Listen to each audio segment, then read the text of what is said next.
है ना, डीमिस्टिफाइंग क्रिप्टो, ये सर एक्चुअली दो तरह से हम इसे देख सकते हैं। पहला तरीका है ऑल ओवर टेक्नोलॉजी के बारे में कि एग्जैक्टली है क्या, और दूसरा है जो बीइंग अ टैक्स प्रैक्टिशनर आप लोगों को बहुत ज्यादा डाउट के फॉर्म में लेकर जाता है कि टैक्सेशन है क्या, है तो कितना, किन किन चीजों पर कैसे कैसे लग रहा है। बट बिलीव मी सर, जब तक हम सारी क्रिप्टो करेंसी की इनकम के फॉर्म ना समझ लें, तब तक इनकम टैक्स इस पर कैसे लगेगा वो हमें थोड़ा सा, क्षमा करें लेकिन समझ में नहीं आ सकता। क्योंकि अभी कोई भी आपसे पूछ सकता है सर क्रिप्टो करेंसी पर टैक्स है, हो सकता है आप कह दें कि जी सर 115 बीबीएच नाम का नया सेक्शन आया है, वो कह रहा है 30% टैक्स लगेगा। बस सर जरूरी नहीं कि आपने जो एडवाइस दी है वो सही एडवाइस हो, केवल 30% टैक्स क्रिप्टो असेट के ट्रांसफर पर है। पर क्रिप्टो करेंसी से इनकम बहुत अलग अलग तरीके से होती है। मैं स्टेकिंग कर सकता हूँ, वहां से इनकम होगी, मैं माइनिंग कर सकता हूँ, वहां से इनकम होगी, मैं क्रिप्टो करेंसी को लेंड कर सकता हूँ, वहां से इनकम होगी। तो सर बहुत सारी चीजें हैं क्रिप्टो करेंसी में, एक बहुत बड़ा समुद्र है। मैं भी पिछले 1 साल से एक्सप्लोर कर रहा हूँ, मुझे ऐसा लगता है कि अभी तक मुझे शायद 1 या 2% क्रिप्टो वर्ल्ड के बारे में पता है। तो मैं क्षमा चाहूंगा कि आपके टैक्स के एस्पेक्ट्स को हम ट्राई करेंगे कि लास्ट में डिस्कस करें, अगर हमें टाइम हुआ और आप लोग परमिट करेंगे तो। क्योंकि इसके पहले हमें यह समझना बहुत जरूरी है कि क्रिप्टो करेंसी एग्जैक्टली है क्या, वैलिड है, इनवैलिड है, लीगल है, इलीगल है, इंडिया में इसको लेकर कोई लॉ है क्या, क्यों नहीं आ रहा, क्या क्या प्रॉब्लम्स हैं, और सबसे पहली बात तो क्या इसमें इन्वेस्ट करना चाहिए, क्या ये फ्यूचर हो सकता है। और मुझे ये भी पता है कि जब क्रिप्टो के बारे में बात करता हूं, जब मैं सीए और सीएस मेंबर से आज पहली बार टैक्स एडवोकेट्स के साथ डिस्कस कर रहा हूँ, it's matter of honour for me, तो वहां भी मुझे लगता है कि बहुत सारे डाउट्स आएंगे। तो प्लीज आप कैरी कीजिएगा, शुरुआत के 45 to 50 मिनट्स या 1 आवर में ट्राई करूंगा कि बहुत बहुत छोटी मोटी चीजें जो क्रिप्टो के बारे में हमें समझनी चाहिए पहले वो हम समझ लें, और फिर आपके डाउट्स को भी मैं लेने की कोशिश करूंगा। तो with the permission of the house, मैं अपना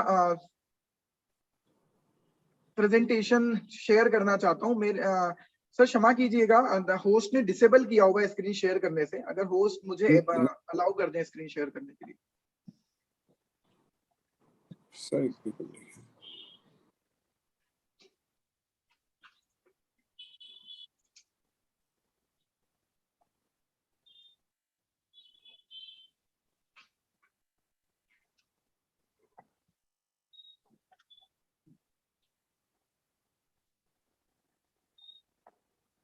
सर हो गया?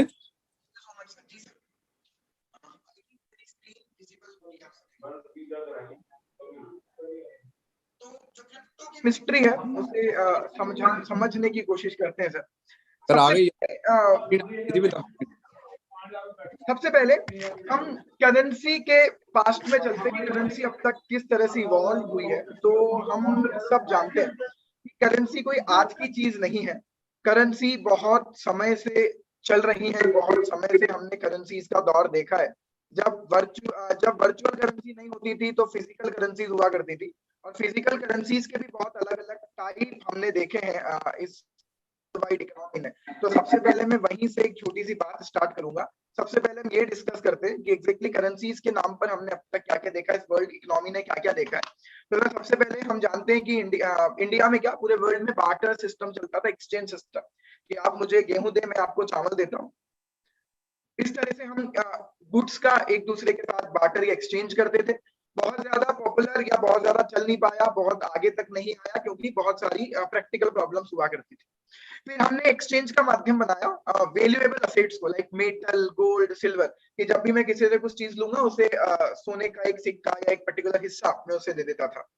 फिर इस वर्ल्ड इकोनॉमी में सबसे नया इवोल्यूशन आया जब हमने कहा कि यार इन सबको छोड़ो, ये सब कहाँ हम हैंडल करते रहेंगे।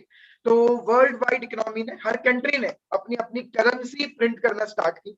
और शुरुआत में तो क्या होता था कि करेंसी कोई भी सेंट्रल गवर्नमेंट की agency, like reserve bank of India, India में जो है सेंट्रल गवर्नमेंट की एक सेंट्रल बैंक हुआ करती थी, और वो सेंट्रल बैंक करेंसी तभी प्रिंट करती थी जब सेंट्रल गवर्नमेंट उतना सोना उनके पास गिरवी रखे, क्योंकि उससे सेफ्टी होती थी कि गवर्नमेंट ने अगर ये नोट छापे हैं तो इसके पीछे कहीं ना कहीं कुछ पैसा रखा हुआ है, कुछ वैल्यूएबल असेट्स रखी हुई है। तो उसे हम कहते थे करेंसी बैक्ड बाय गोल्ड, जिसकी बैकिंग गोल्ड से की हुई हो। लेकिन 1971 में अमेरिका ने एक बार फिर अपना प्रभाव दिखाया और कहा कि नाउ इट्स नॉट नेसेसरी कि आप गोल्ड से बैकिंग रखें किसी भी करेंसी की। तो बिना किसी बैकिंग के करेंसीज प्रिंट होना स्टार्ट हुई, फिर धीरे धीरे वो सभी इकोनॉमीज ने, सभी कंट्री ने अडॉप्ट किया। आज की डेट में हमारी करेंसी किसी भी चीज से बैकिंग नहीं होती है, और आपकी और मेरी करेंसी का बैकिंग केवल एक है, रिजर्व बैंक के गवर्नर का वो स्टेटमेंट कि मैं धारक को 2,000 रुपए अदा करने का वचन देता हूं। आपके एक नोट पे, हर नोट पे लिखा हुआ है कि I promise to pay ₹2,000 to the bearer of this particular note. तो हमारी आज की बैकिंग क्या है? रिजर्व बैंक ऑफ इंडिया का, आरबीआई के गवर्नर का वो particular promise. That's the thing. तो करेंसी इवॉल्व एक और तरीके से हुई कि पहले बैकिंग होती थी, फिर अब आज की डेट में उसको बिना बैकिंग की करेंसी कहा जाता है। और सर, क्रिप्टो वर्ल्ड में अगर हमें कुछ भी समझना है तो ये वर्ड बहुत इंपॉर्टेंस रखता है, फिएट।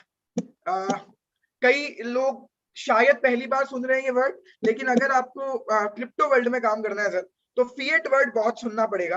आपकी और मेरी जो करेंसी है, 500 रुपए का नोट, 2,000 रुपए का नोट, 200 रुपए का नोट, उस करेंसी को फिएट करेंसी कहा जाता है।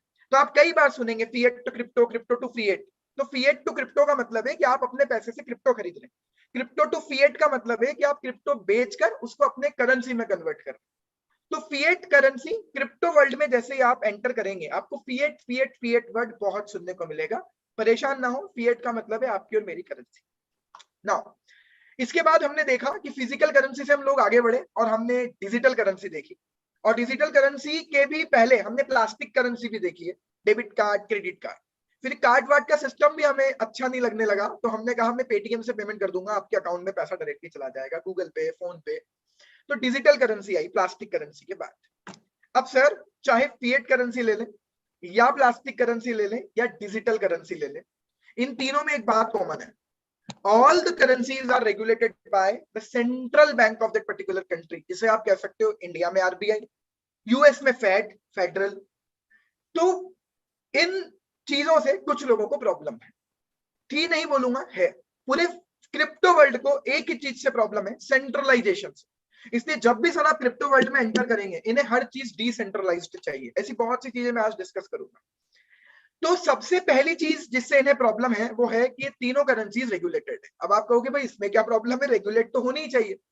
सर, रेगुलेट होने की वजह से बहुत सारी प्रॉब्लम्स भी आती हैं। क्या प्रॉब्लम्स आती है सर? रेगुलेट होने की वजह से ये प्रॉब्लम आती है, मेरी और आपकी मनी बैंक और फाइनेंशियल इंस्टीट्यूट हैंडल कर रहे हैं, और आपका और मेरा मेहनत का कमाया हुआ पैसा जब मैं बैंक में रखता हूं, तो बैंक की इच्छा की उस पैसे का क्या यूज करे।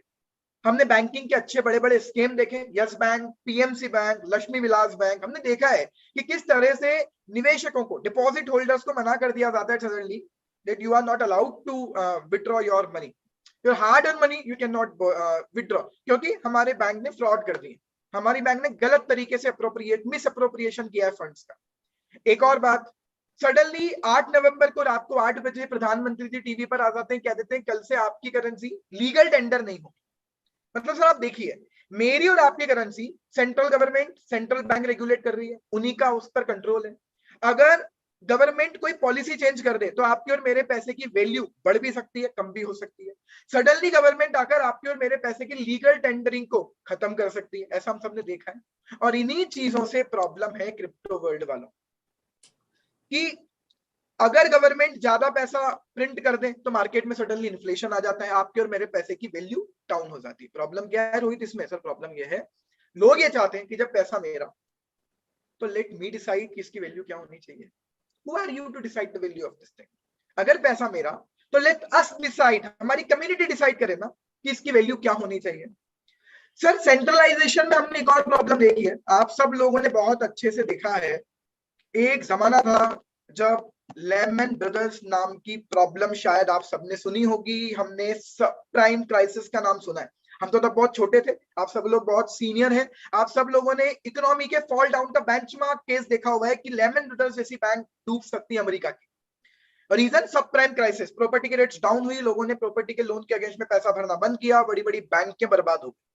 तो वही ये सब वो प्रॉब्लम है कि जब आपका पैसा और मेरा पैसा कंट्रोल कर रहा है कोई रेगुलेटर, तो फिर वही उसकी वैल्यू डिसाइड करने वाले लोग हैं, और इन चीजों से प्रॉब्लम होने लगी कुछ लोगों को। इसलिए एक नई करेंसी इवॉल्व हुई, दैट इज क्रिप्टो करेंसी। और इनका इंटेंशन क्या है? My money, let me decide it's value. मेरा पैसा है ना, हमें रेगुलेट करने दीजिए, हमें इसकी वैल्यू डिसाइड करने दीजिए। मैं इनकी बात को सही नहीं ठहरा रहा हूं, मैं क्रिप्टो करेंसी की असलियत बता रहा हूं। आप ऐसा मत सोचिएगा, आप ये आर्ग्यू करने लग जाएं कि इसमें गलती है, तुम इस चीज को बढ़ावा दे रहे हो। नॉट डूइंग एनीथिंग, मैं केवल रियलिटी बता रहा हूं कि क्रिप्टो वाले चाहते हैं ना। तो क्रिप्टो करेंसी इवॉल्व हुई और 2008 में पहली बार एक क्रिप्टो करेंसी इवॉल्व हुई। एक पर्सन है सतोशी नाकामोटो, जो कि एग्जैक्टली एग्जिस्ट करते भी हैं या ये नाम बनाया हुआ है, नोबडी नोज द रियलिटी। लेकिन सतोशी नाकामोटो नाम के पर्सन ने पहली बार वर्ल्ड वाइड क्रिप्टो करेंसी के कॉन्सेप्ट को एक्सप्लेन किया और पहली क्रिप्टो करेंसी वर्ल्ड में आई बिटकॉइन। आज अगर हम बोलते भी है ना किसी से क्रिप्टो करेंसी, तो लोगों को लगता है bitcoin. It is not true. World wide 16,000 से ज्यादा क्रिप्टो करेंसी एग्जिस्ट करती है। बड़े बड़े नाम है बिटकॉइन, इथेरियम, लेकिन बिटकॉइन के अलावा और भी 16,000 करीब क्रिप्टो करेंसीज एग्जिस्ट करती हैं पूरे विश्व में। तो बिटकॉइन के बारे में सतोशी नाकामोटो, जो कि इसके बनाने वाले व्यक्ति थे, उनका क्या कहना था? अगर आप इन दो लाइन को समझ जाएंगे तो आपको क्रिप्टो करेंसी की असलियत समझ में आ जाएगी बहुत हद तक। क्या कह रहे हैं वो? सतोशी नाकामोटो बिटकॉइन के थ्रू चाहते हैं एक इलेक्ट्रॉनिक कैश का ऐसा वर्जन जो हम एक अकाउंट से दूसरे अकाउंट में ट्रांसफर करें बिना फाइनेंशियल इंस्टीट्यूशन के। अब आप कहोगे रोहित जस्ट होल्ड ऑन, ये तो अभी भी हो रहा है। मैं जब गूगल पे से एक अकाउंट से दूसरे अकाउंट में पैसा डालता हूं तो कहां है बैंक पर एफआई? ये तो अभी भी हो रहा है। Version of electronic cash that would allow payment to be directly sent from one account one party to another party without going through bank. कहां हो रहा है? क्षमा कीजिएगा सर, लेकिन शायद हम समझ नहीं रहे कि भले ही आप गूगल पे यूज कर रहे हो, लेकिन पैसा उसके बैंक अकाउंट से ही आ रहा है और आपके बैंक अकाउंट में ही जा रहा है। कहीं ना कहीं आपके सारे वैलेट्स आपके अकाउंट से कनेक्टेड। तो आप ये मत सोचिए कि बैंक को कुछ भी नहीं पता है, बैंक बीच में नहीं है, टोटली बैंक ही बीच में है। आपका पैसा जा कहां रहा है? बैंक में। अब सतोशी नाकामोटो क्या चाहते हैं? कोई बैंक, कोई एफआई का इंटरवेंशन नहीं, एक अकाउंट से डायरेक्टली दूसरी पार्टी को पैसा चलाता है। और यही बिटकॉइन में हो रहा है। अगर मैं आपको आज बिटकॉइन बेच दूं तो कोई बैंक और एफआई की जरूरत नहीं है। मेरे वैलेट से, मेरे क्रिप्टो वैलेट से, क्रिप्टो का पर्स मेरे क्रिप्टो वैलेट से पैसा आपके क्रिप्टो वैलेट में जाएगा। कोई बैंक और एफआई का इन्वॉल्वमेंट नहीं है। तो ये था बिटकॉइन का सबसे पहला व्हाइट पेपर जिसे कहा जाता है। ये दो लाइंस में उन्होंने एक्सप्लेन किया कि है क्या। तो बिटकॉइन को अगर मैं समराइज करूं तो क्या है? बिटकॉइन क्या है? क्रिप्टो करेंसी क्या है? एक डिजिटल असेट है जिस पर किसी भी सेंट्रल बैंक, किसी भी फाइनेंशियल इंस्टीट्यूशन का ना कोई कंट्रोल है, ना कोई रेगुलेशन। अब आप कहेंगे ठीक है, इन्होंने इनकी इच्छा थी, बना दिया। ये काम क्यों कर रहे हैं? काम कैसे कर रहे हैं? इतना बड़ा मार्केट कैसे बन गया? इंडिया में करीब करीब 8-10 करोड़ लोगों के पास क्रिप्टो करेंसी है। ये बहुत बड़ी बात है। करीब करीब 7% पॉपुलेशन के पास क्रिप्टो करेंसी है इंडिया। इतना कुछ कैसे हो गया? लोगों को क्या फ्यूचर दिख रहा है? ये टेक्नोलॉजीज क्या है? बंद हो जाएगा क्रिप्टो? बबल है क्रिप्टो? नहीं सर। एक्चुअली मैं आप नहीं चाहता कि हमारे डिस्कशन के बाद आप उन लोगों में से रहें कि जिन्हें समझ नहीं आ रहा इसलिए बुराई कर रहे हैं। कई बार होता है, कई लोगों की आदत होती है, people hate what they don't understand. हम वो व्यक्ति ना रहे। हम समझ लें, उसके बाद हमें समझ कर ये लगे कि ये बबल है तो बात अलग है। हमें समझ नहीं आता इसलिए हम बबल बोल रहे हैं। It is not true. कोई बबल नहीं है सर। 16,000 करेंसीज में से मैं मान सकता हूं 90% करेंसी बबल हो, लेकिन जो 10% है ना सर, वो दुनिया बदल के रख देंगे अगले 5 साल में। और बदल के क्या रख देंगे? अभी भी बदल देंगे। आपके और मेरे प्राइम मिनिस्टर आईआईटी में जाकर ब्लॉकचेन बेस्ड डिग्री अनाउंस करके आए हैं। मुझे नहीं पता आप लोग जानते हैं या नहीं, पर अच्छे न्यूज़पेपर्स की न्यूज बनी थी। आपकी और मेरी केरला गवर्नमेंट, हमारी स्टेट गवर्नमेंट केरला, तेलंगाना, यहाँ प्रॉपर्टीज के रजिस्ट्री, आप सब लोग बहुत ज्यादा इन चीजों को मुझसे ज्यादा अच्छे से समझते हैं। आप लोगों ने रियल एस्टेट के फ्रॉड्स मुझसे कहीं ज्यादा देखे होंगे। तेलंगाना और केरल में ब्लॉकचेन बेस्ड रजिस्ट्रीज हो रही हैं। आपको नहीं पता है तो मैं बता दूं, पता है तो सर फिर आप बताएंगे नहीं कि ये बबल है। अब जैसे मैंने 2 बार एक नाम लिया ब्लॉकचेन, आप कहोगे हाँ ये एक और प्रॉब्लम है, ये क्या टर्म है, ये ब्लॉकचेन क्या कर रही है? सर देखिए, अब मैं डेप्थ में जाना स्टार्ट करूंगा और आपको ये बताना चाहूंगा कि एग्जैक्टली क्रिप्टो वर्ल्ड किन टेक्नोलॉजीज के इर्द गिर्द घूम रहा है। सर क्रिप्टो वर्ल्ड घूम रहा है कुछ बड़ी बड़ी टेक्नोलॉजीज के इर्द गिर्द। सबसे बड़ी technology blockchain, decentralised finance, non fungible token, metaverse, web 3, इनके आसपास घूम रहा है पूरा क्रिप्टो। मैं वन बाय वन इनमें से कुछ अच्छी खासी 3-4 टेक्नोलॉजीज आपके सामने रखता हूं जिनके मैं प्रैक्टिकल यूज आपको बताऊं। सबसे पहले सर हम बात करेंगे सतोशी नाकामोटो, बिटकॉइन, इन सब के पीछे है blockchain. Before I go into the depth, मैं सभी सम्माननीय व्यूअर से ये पूछना चाहता हूं सर, विद योर परमिशन, क्या कुछ ऐसे हमारे पार्टिसिपेंट्स हैं जिन्होंने कभी क्रिप्टो करेंसी में इन्वेस्टमेंट किया है? आपके पास कोई क्रिप्टो असेट है? किसी के भी पास किसी ने इन्वेस्टमेंट किया हो?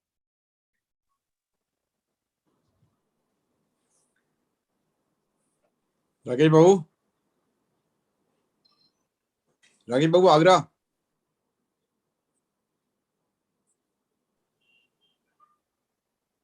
शैलेंद्र जैन जी ललितपुर। शैलेंद्र जी कोई आइडिया है?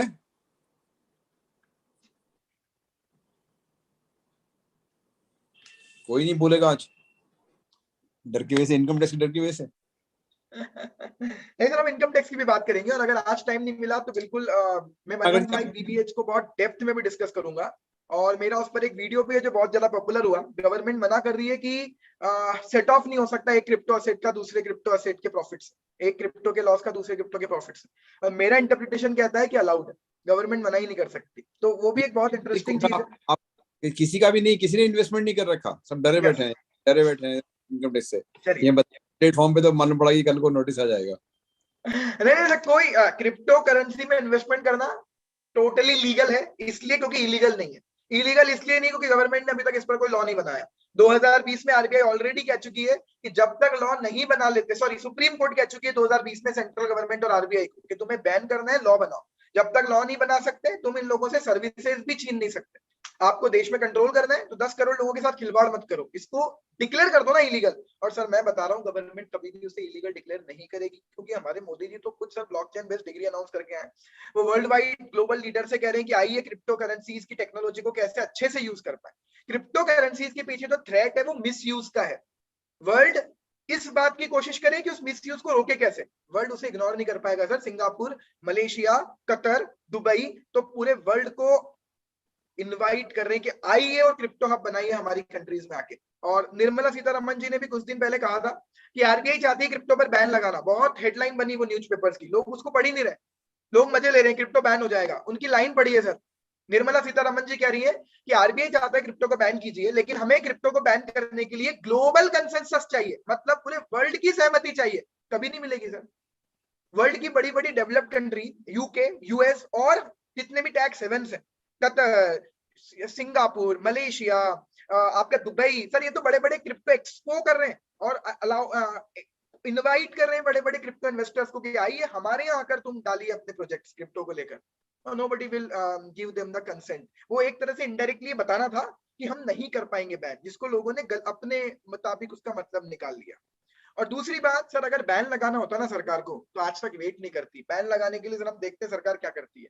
एक दिन में आप 500,000 के नोट को जब बंद कर सकते हो तो एक आदेश ही तो लाना है आपको, अध्यादेश ले आइए, ऑर्डिनेंस ले आइए। उसके लिए तो पार्लियामेंट बैठाने की भी क्या जरूरत थी, ऑर्डिनेंस लाके बंद करवा सकते थे। हम नहीं करवाया सर, क्योंकि हम क्रिप्टो को रेगुलेट करना चाहते हैं, बैन नहीं करना चाहते। तो मैं आपके माध्यम से बहुत जिम्मेदारी के साथ सबको बताना चाहता हूँ कि क्रिप्टो करेंसी में इन्वेस्टमेंट करना कोई इलीगल चीज नहीं है। नोटिस आ जाए रिप्लाई कीजिए ना कि यहाँ से पैसा लाया था यहाँ लगाया, नथिंग इज इलीगल अबाउट। और इनकम है तो टैक्स दे दीजिए, इससे ज्यादा सरकार कुछ भी एक्सपेक्ट नहीं कर रही है।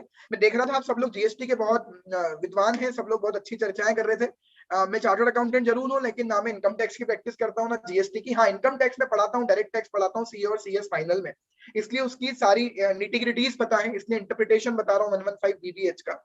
लेकिन जीएसटी भी नहीं लग रहा है क्रिप्टो पर। क्रिप्टो खरीदने और बेचने पर किसी तरह का जीएसटी नहीं है। क्रिप्टो एक्सचेंजेस पर जीएसटी है क्योंकि वो कमीशन ले रहे हैं, कमीशन पर जीएसटी लगता है। That's it. और जीएसटी का तो इतना ही कनेक्शन है, इनकम टैक्स का भरपूर कनेक्शन है, जो भी आप कमाएं उस पर टैक्स लगेगा, पर इलीगल नहीं है सर।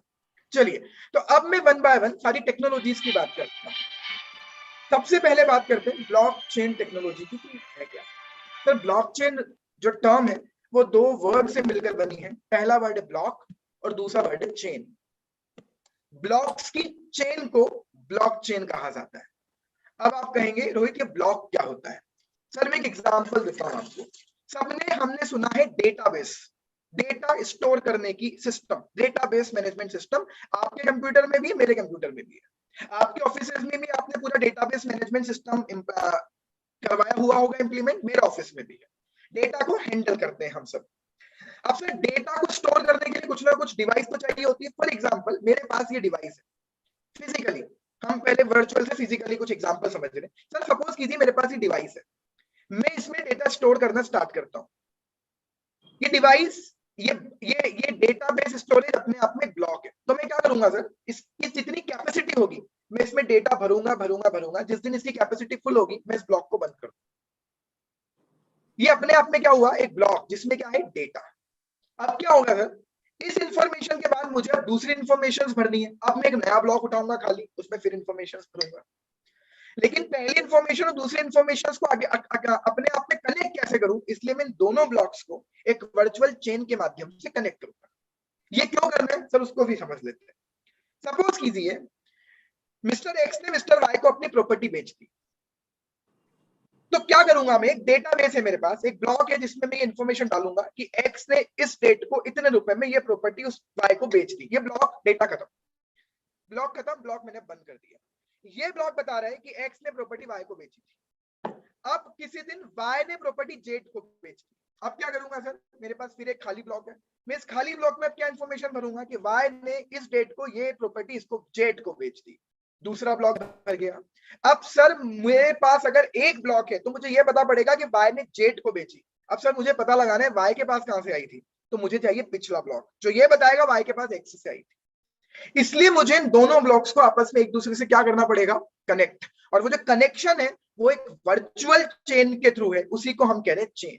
वर्चुअली ये दोनों ब्लॉक्स को मुझे एक दूसरे से करना पड़ेगा कनेक्ट। ऐसे मेरे डेटाबेस में जितने हजारों लाखों ब्लॉक्स हैं, मुझे इन सबको वर्चुअली एक दूसरे से कनेक्ट करना पड़ेगा, तब मुझे पता चलेगा किसके बाद क्या आया, किसके बाद कौन सी इंफॉर्मेशन आई, किसके बाद कौन सा डेटा। इसीलिए आज करने के लिए मुझे ब्लॉक्स बनाने हैं और ब्लॉक्स को एक दूसरे से चेन के साथ कनेक्ट करना है। अब आप कहेंगे कि रोहित ये कोई रॉकेट साइंस थोड़ी हुई, आज के पहले भी ब्लॉक्स कनेक्टेड होते होंगे। आज के पहले भी डेटाबेस तो बन रहा था, उसमें कुछ प्रॉब्लम थी क्या? हाँ सर प्रॉब्लम थी। क्या प्रॉब्लम है रोहित आज के डेटाबेस मैनेजमेंट सिस्टम में? सर सबसे बड़ी प्रॉब्लम आपने और मैंने देखा है कि एसबीआई का सर्वर भी हैक हो जाता है, अच्छी अच्छी बैंकों के सर्वर हैक हो जाते हैं और नेट बैंकिंग के थ्रू लोगों के हजारों लाखों लोगों के पैसे निकाल लिए जाते हैं। हमने सबने देखा है कि सर्वर हैक होना कोई बड़ी बात नहीं है। हमने सबने देखा है कितना भी बड़ा सर्वर हो सर, एक हैकर हैक कर लेता है किसी तरीके से। प्रॉब्लम क्यों है सर? सर सर्वर बड़ा है, कितना ही बड़ा हो सर्वर, लेकिन सर रखा तो एक जगह है। हैकर को केवल एक सर्वर को हैक करना है। अब यहां पर आया ब्लॉकचेन। ब्लॉकचेन ने क्या कहा, हम वर्ल्ड वाइड एक ऐसा डेटाबेस मैनेजमेंट सिस्टम बनाएंगे जो एक जगह पर स्टोर रहेगा ही नहीं। ऐसा क्यों किया?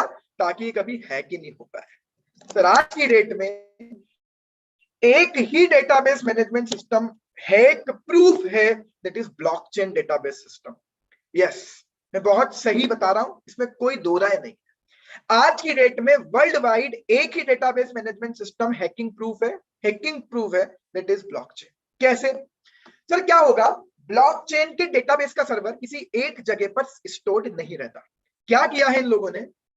इन्होंने कहा है वर्ल्ड में हजारों लाखों जितने भी लोग हमारे ब्लॉकचेन से जुड़ना चाहते हैं, सब आ जाए, सब अपने घरों पे सिस्टम लगा लें, उसे हमारे सिस्टम के साथ कनेक्ट कर लें। वो अपने आप में एक टेक्नोलॉजी है, ताइवान से ज्यादातर इंपोर्ट होते हैं उस तरह के सिस्टम। अब आप सब लोग हमारे सिस्टम का पार्ट बन जाएं, पूरे ब्लॉक्स का डेटा आप सबके सिस्टम पर अवेलेबल रहेगा। आप सबके पास उस डेटाबेस की कॉपी, जेरॉक्स कॉपी रहेगी। आप सबके सिस्टम पर डेटा है। अगर किसी हैकर को डेटा हैक करना है तो सारे सर्वर, सारे सिस्टम को हैक करना पड़ेगा, जो कि पॉसिबल नहीं है एक टाइम में हजारों लाखों सिस्टम्स को एक टाइम पर हैक करना। मैं सारी चीजें डिटेल में बताऊंगा सर, प्लीज 5 मिनट का टाइम दीजिए, फिर आपके डाउट्स भी लेता हूं।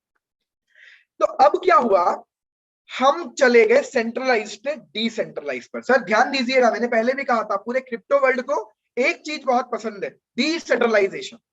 सेंट्रलाइज्ड क्या था कि भले ही एसबीआई है, भले ही उनका एक कमरे जितना बड़ा सर्वर है, एक हॉल जितना बड़ा सर्वर है, लेकिन रखा तो एक जगह।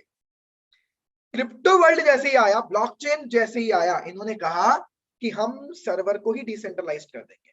हजारों लाखों सिस्टम पर सर्वर अवेलेबल है, करके बताओ लाखों सिस्टम को हैक एक ही टाइम में, लाखों सिस्टम को हैक करना पॉसिबल नहीं है। आप सर ये काम कैसे कर रहे हैं? काम कैसे करेगा सर ये कि सपोज कीजिए एक्स ने वाई को बिटकॉइन बेच दिया है। सपोज कीजिए सर मेरे पास बिटकॉइन है और मैंने एक्स ने वाई को बिटकॉइन बेच दिया। अब क्या होगा, जैसे ही पूरे वर्ल्ड में लोगों को पता चलेगा कि एक्स ने बिटकॉइन वाई को बेच दिया, एक नया ब्लॉक क्रिएट होगा जिसमें इंफॉर्मेशन रखी जाएगी कि एक्स ने बिटकॉइन वाई को बेचा। अब सर अभी ब्लॉक क्रिएट नहीं हुआ, अभी एक ब्लॉक क्रिएट किया जाएगा जिसमें इंफॉर्मेशन डाली जाएगी। अब ब्लॉक कैसे क्रिएट होगा? अनऑथोराइज्ड पर्सन से ब्लॉक क्रिएट करवाने नहीं देना। तो क्या करेंगे सर, हजारों लाखों सिस्टम जितने पर भी ब्लॉकचेन का डेटाबेस अवेलेबल है, उन लाखों सिस्टम पर एक इंफॉर्मेशन जाएगी कि एक्स ने वाई को बिटकॉइन बेचा है। अब क्या होगा, इन सारे सिस्टम पर एक इक्वेशन दी जाएगी सर, एक समीकरण बताई जाएगी, एक मैथमेटिकल इक्वेशन, बहुत टिपिकल मैथमेटिकल इक्वेशन इनके सिस्टम पर आएगी। जो भी सिस्टम, उन हजारों सिस्टम में से, वर्ल्ड के हजारों सिस्टम में से जो भी सिस्टम इस इक्वेशन को सॉल्व कर देगा, वो ही व्यक्ति होगा जो उस ब्लॉक को क्रिएट कर पाएगा। सर इन्हें कहते हैं माइनर। आपने बहुत बार नाम सुना होगा क्रिप्टो करेंसी में, माइनर, माइनिंग। ये माइनिंग क्या है सर? यहाँ पे एक्चुअल खदान नहीं है जिसको खोदा जा रहा है, यहाँ वर्चुअल माइनिंग की जा रही है। ये माइनर काम क्यों कर रहे हैं रोहित? सर हर माइनर को माइन करने के बदले में पैसा मिल रहा है। कैसे सर? प्लीज 10 मिनट में भी सब चीजें क्लियर हो जाएंगी। आप ऐसा मत सोचिएगा यार ये कौन सी दुनिया में चला गया, क्या डिस्कशन कर रहा है। आप एक एक करके कड़ी जोड़िएगा, सारी चीजें क्रिस्टल क्लियर होंगी 10 मिनट बाद। क्या हो रहा है सर? मुझसे कहा गया तुम्हें कोई बिजनेस करना है, मैंने बोला हाँ, तो एक काम करो, बोले ताइवान से एक सिस्टम खरीद के लाओ, ताइवान से एक सिस्टम खरीदो, हार्डवेयर सॉफ्टवेयर, उस सिस्टम के थ्रू आप हमारे ब्लॉकचेन के डेटाबेस से कनेक्ट हो जाओगे, अब तुम अपना धंधा स्टार्ट करो। मैंने बोला सर धंधा कैसे होगा? बोले सुनो क्या होगा, जैसे ही कोई एक व्यक्ति दूसरे व्यक्ति को बिटकॉइन ट्रांसफर करेगा, तुम्हारे सिस्टम पर एक इक्वेशन आ जाएगी, you need to solve it. और परेशान मत होना, तुम्हें मैथ्स का ज्ञाता होने की जरूरत नहीं है, आपके सिस्टम में इस तरह के सॉफ्टवेयर होने चाहिए जो इस इक्वेशन को सॉल्व करे। अगर रोहित तुमने उस इक्वेशन को सबसे पहले सॉल्व कर लिया तो तुम बनोगे माइनर, और तुम ही एक्स के बिटकॉइन वाई को बेचे ये इंफॉर्मेशन ब्लॉक में डालने के लिए एलिजिबल रहोगे। और जैसे ही तुमने ब्लॉक क्रिएट किया, तुम्हें एक बिटकॉइन का छोटा सा हिस्सा मिल जाएगा। रोहित यही तुम्हारा रिवॉर्ड है। दिन भर में हजारों बार ऐसा करो, दिन भर में हजारों बार ऐसा करो, हजारों बार माइनिंग का रिवॉर्ड तुम्हें मिलेगा। इसलिए सर हजारों लाखों युवा अपने घर पर बड़े बड़े सिस्टम लगाकर बैठ गए, 3-3, 4-4 लाख रुपया खर्चा है उसका एक एक सिस्टम को खरीदने का, जिसके थ्रू क्या हो रही है? माइनिंग। माइनिंग का क्या मिल रहा है सबको? रिवॉर्ड। अब आपको एक जबरदस्त डाउट आएगा, रोहित हजारों लोग लाइन में हैं, जीतेगा कोई एक? Yes sir. एक्स ने वाई को जब बिटकॉइन बेचा तो इसको ब्लॉक क्रिएट करने का ऑथराइजेशन किसको मिलेगा? हजारों लाखों में से किसी एक पर्सन को। ये कौन होगा? सर जिसने इक्वेशन सबसे पहले सॉल्व कर दी। ये आई थिंक आपको स्क्रीन पे दिख रहा होगा कि माइनर को ट्रांजेक्शन वेरीफाई करना है और एक मैथमेटिकल इक्वेशन सॉल्व करनी है। जिसने सबसे पहले किया, जिसके सिस्टम ने, वो ब्लॉक में, वो चेन में ट्रांजेक्शन ऐड कर देगा और इससे एक ट्रांजेक्शन का नया ब्लॉक क्रिएट हो जाएगा। अब एक नया ब्लॉक क्रिएट हो गया कि एक्स ने वाई को बेचा। ऑलरेडी एक ब्लॉक क्रिएट था कि ए ने एक्स को बेचा था, अब आगे का एक ब्लॉक क्रिएट हो गया कि भैया एक्स ने भी वाई को बेच दिया। ये सारे ब्लॉक्स एक दूसरे से वर्चुअल चेन के थ्रू कनेक्ट होंगे सो दैट आगे से आगे एक दूसरे को इंफॉर्मेशन मिलती जाए कि किसके बाद क्या क्या हुआ था। अब आप कहोगे ये हजारों लाखों लोग बेवकूफ है जो रेस लगा रहे?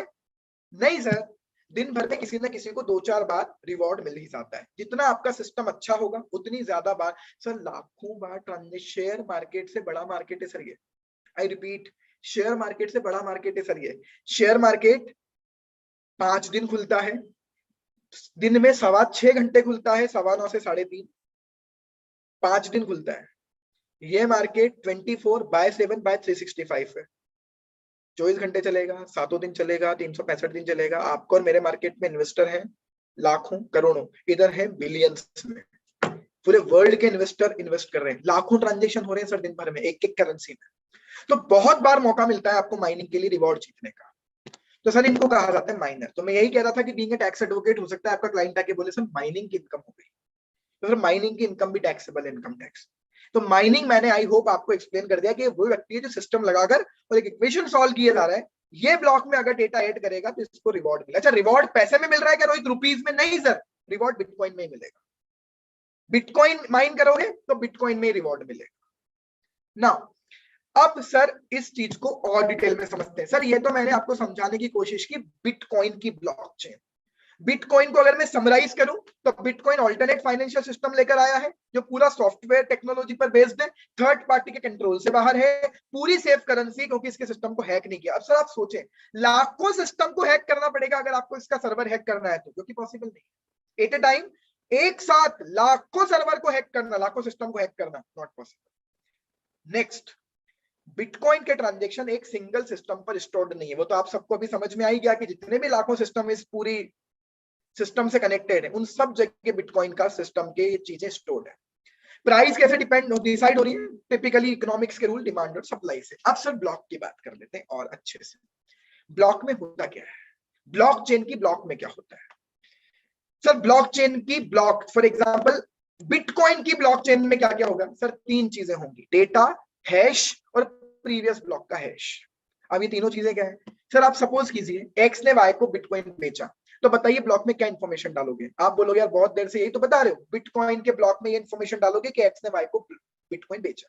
ठीक है सर। सर इस ब्लॉक में पहली इन्फॉर्मेशन आ गई जिसको हम कह रहे हैं डेटा। दूसरा, जैसे ही आप किसी ब्लॉक में कोई इन्फॉर्मेशन डालोगे, सर हम सब समझते हैं इनपुट पर आउटपुट आता है, इनपुट डालकर आउटपुट निकलता है। आप जीएसटी के रिटर्न जब भरते हो तो आप इनपुट डालते हो, बदले में उधर से रिटर्न का फॉर्मेट तैयार होकर आ जाता है, वो आउटपुट। तो हर ब्लॉक में एक इनपुट डालने पर वो एक आउटपुट जनरेट करके देता है कोड वर्ड में, जिसे कहते हैं हैश। एक इनपुट डालने पर वो ऑटोमेटिकली एक कोड वर्ड जनरेट करके देगा, ऑटोमेटिक क्रिएटेड कोड वर्ड, जिसे कहा जा रहा है हैश। अब इस हैश का क्या कनेक्शन है? इस हैश का बहुत जबरदस्त कनेक्शन है सर। इस ब्लॉक, फर्स्ट ब्लॉक का हैश सेकंड ब्लॉक के हैश में जाके जुड़ेगा। कैसे? सर आप कैसे बताओगे कि एक्स ने वाई को प्रॉपर्टी बेची, फिर वाई ने जेड को बेची, तो एक्स वाई और वाई जेड का ब्लॉक कनेक्ट करना पड़ेगा ना सर। अब जो मैं इतनी देर से बोल रहा था कि वर्चुअल चेन से कनेक्टेड है, सर वो चेन कैसे क्रिएट हो रही है? वो हैश कर रहा है। वो चेन कौन क्रिएट कर रहा है? हैश। जैसे ही फर्स्ट ब्लॉक में मैंने इनपुट डाला कि एक्स ने वाई को बेचा, इसके बाद मैंने नया ब्लॉक क्रिएट किया कि वाई ने जेड को बेचा, तो फर्स्ट ब्लॉक और सेकंड ब्लॉक कनेक्ट कैसे होंगे? हैश के थ्रू। फर्स्ट ब्लॉक ने एक हैश क्रिएट किया था, ये हैश ऑटोमेटिकली ब्लॉक 2 का हैश बन जाएगा, प्रीवियस ब्लॉक का हैश। जैसे ही मैं ब्लॉक 2 को देखूंगा, मुझे समझ में आ जाएगा कि कौन सा ब्लॉक इसके पहले एग्जिस्ट करता था। उसके सेकंड ब्लॉक में तीन चीजें होंगी, डेटा, इसके डेटा पर क्रिएट हुआ अपना हैश, और प्रीवियस ब्लॉक का हैश। तो एग्जैक्टली सर हम कनेक्टेड किसके थ्रू हो रहे हैं? सारे ब्लॉक्स को कनेक्ट किसके थ्रू कर रहे हैं? चेन किसके थ्रू बन रही है? हैश के थ्रू। तो हर ब्लॉक में सर तीन चीजें होती हैं, डेटा, प्रीवियस ब्लॉक का हैश और इस ब्लॉक का हैश। हैश क्यों काम आ रहा है? एक ब्लॉक को दूसरे ब्लॉक से कनेक्ट करने के लिए काम आ रहा है। अब आप कहोगे रोहित ब्लॉक 1 में हैश होगा क्या, प्रीवियस ब्लॉक का हैश? नहीं, क्योंकि ब्लॉक 1 तो पहला ब्लॉक है इस ब्लॉकचेन का। तो सर इसीलिए हर ब्लॉकचेन के पहले ब्लॉक को कहते हैं जेनेसिस ब्लॉक।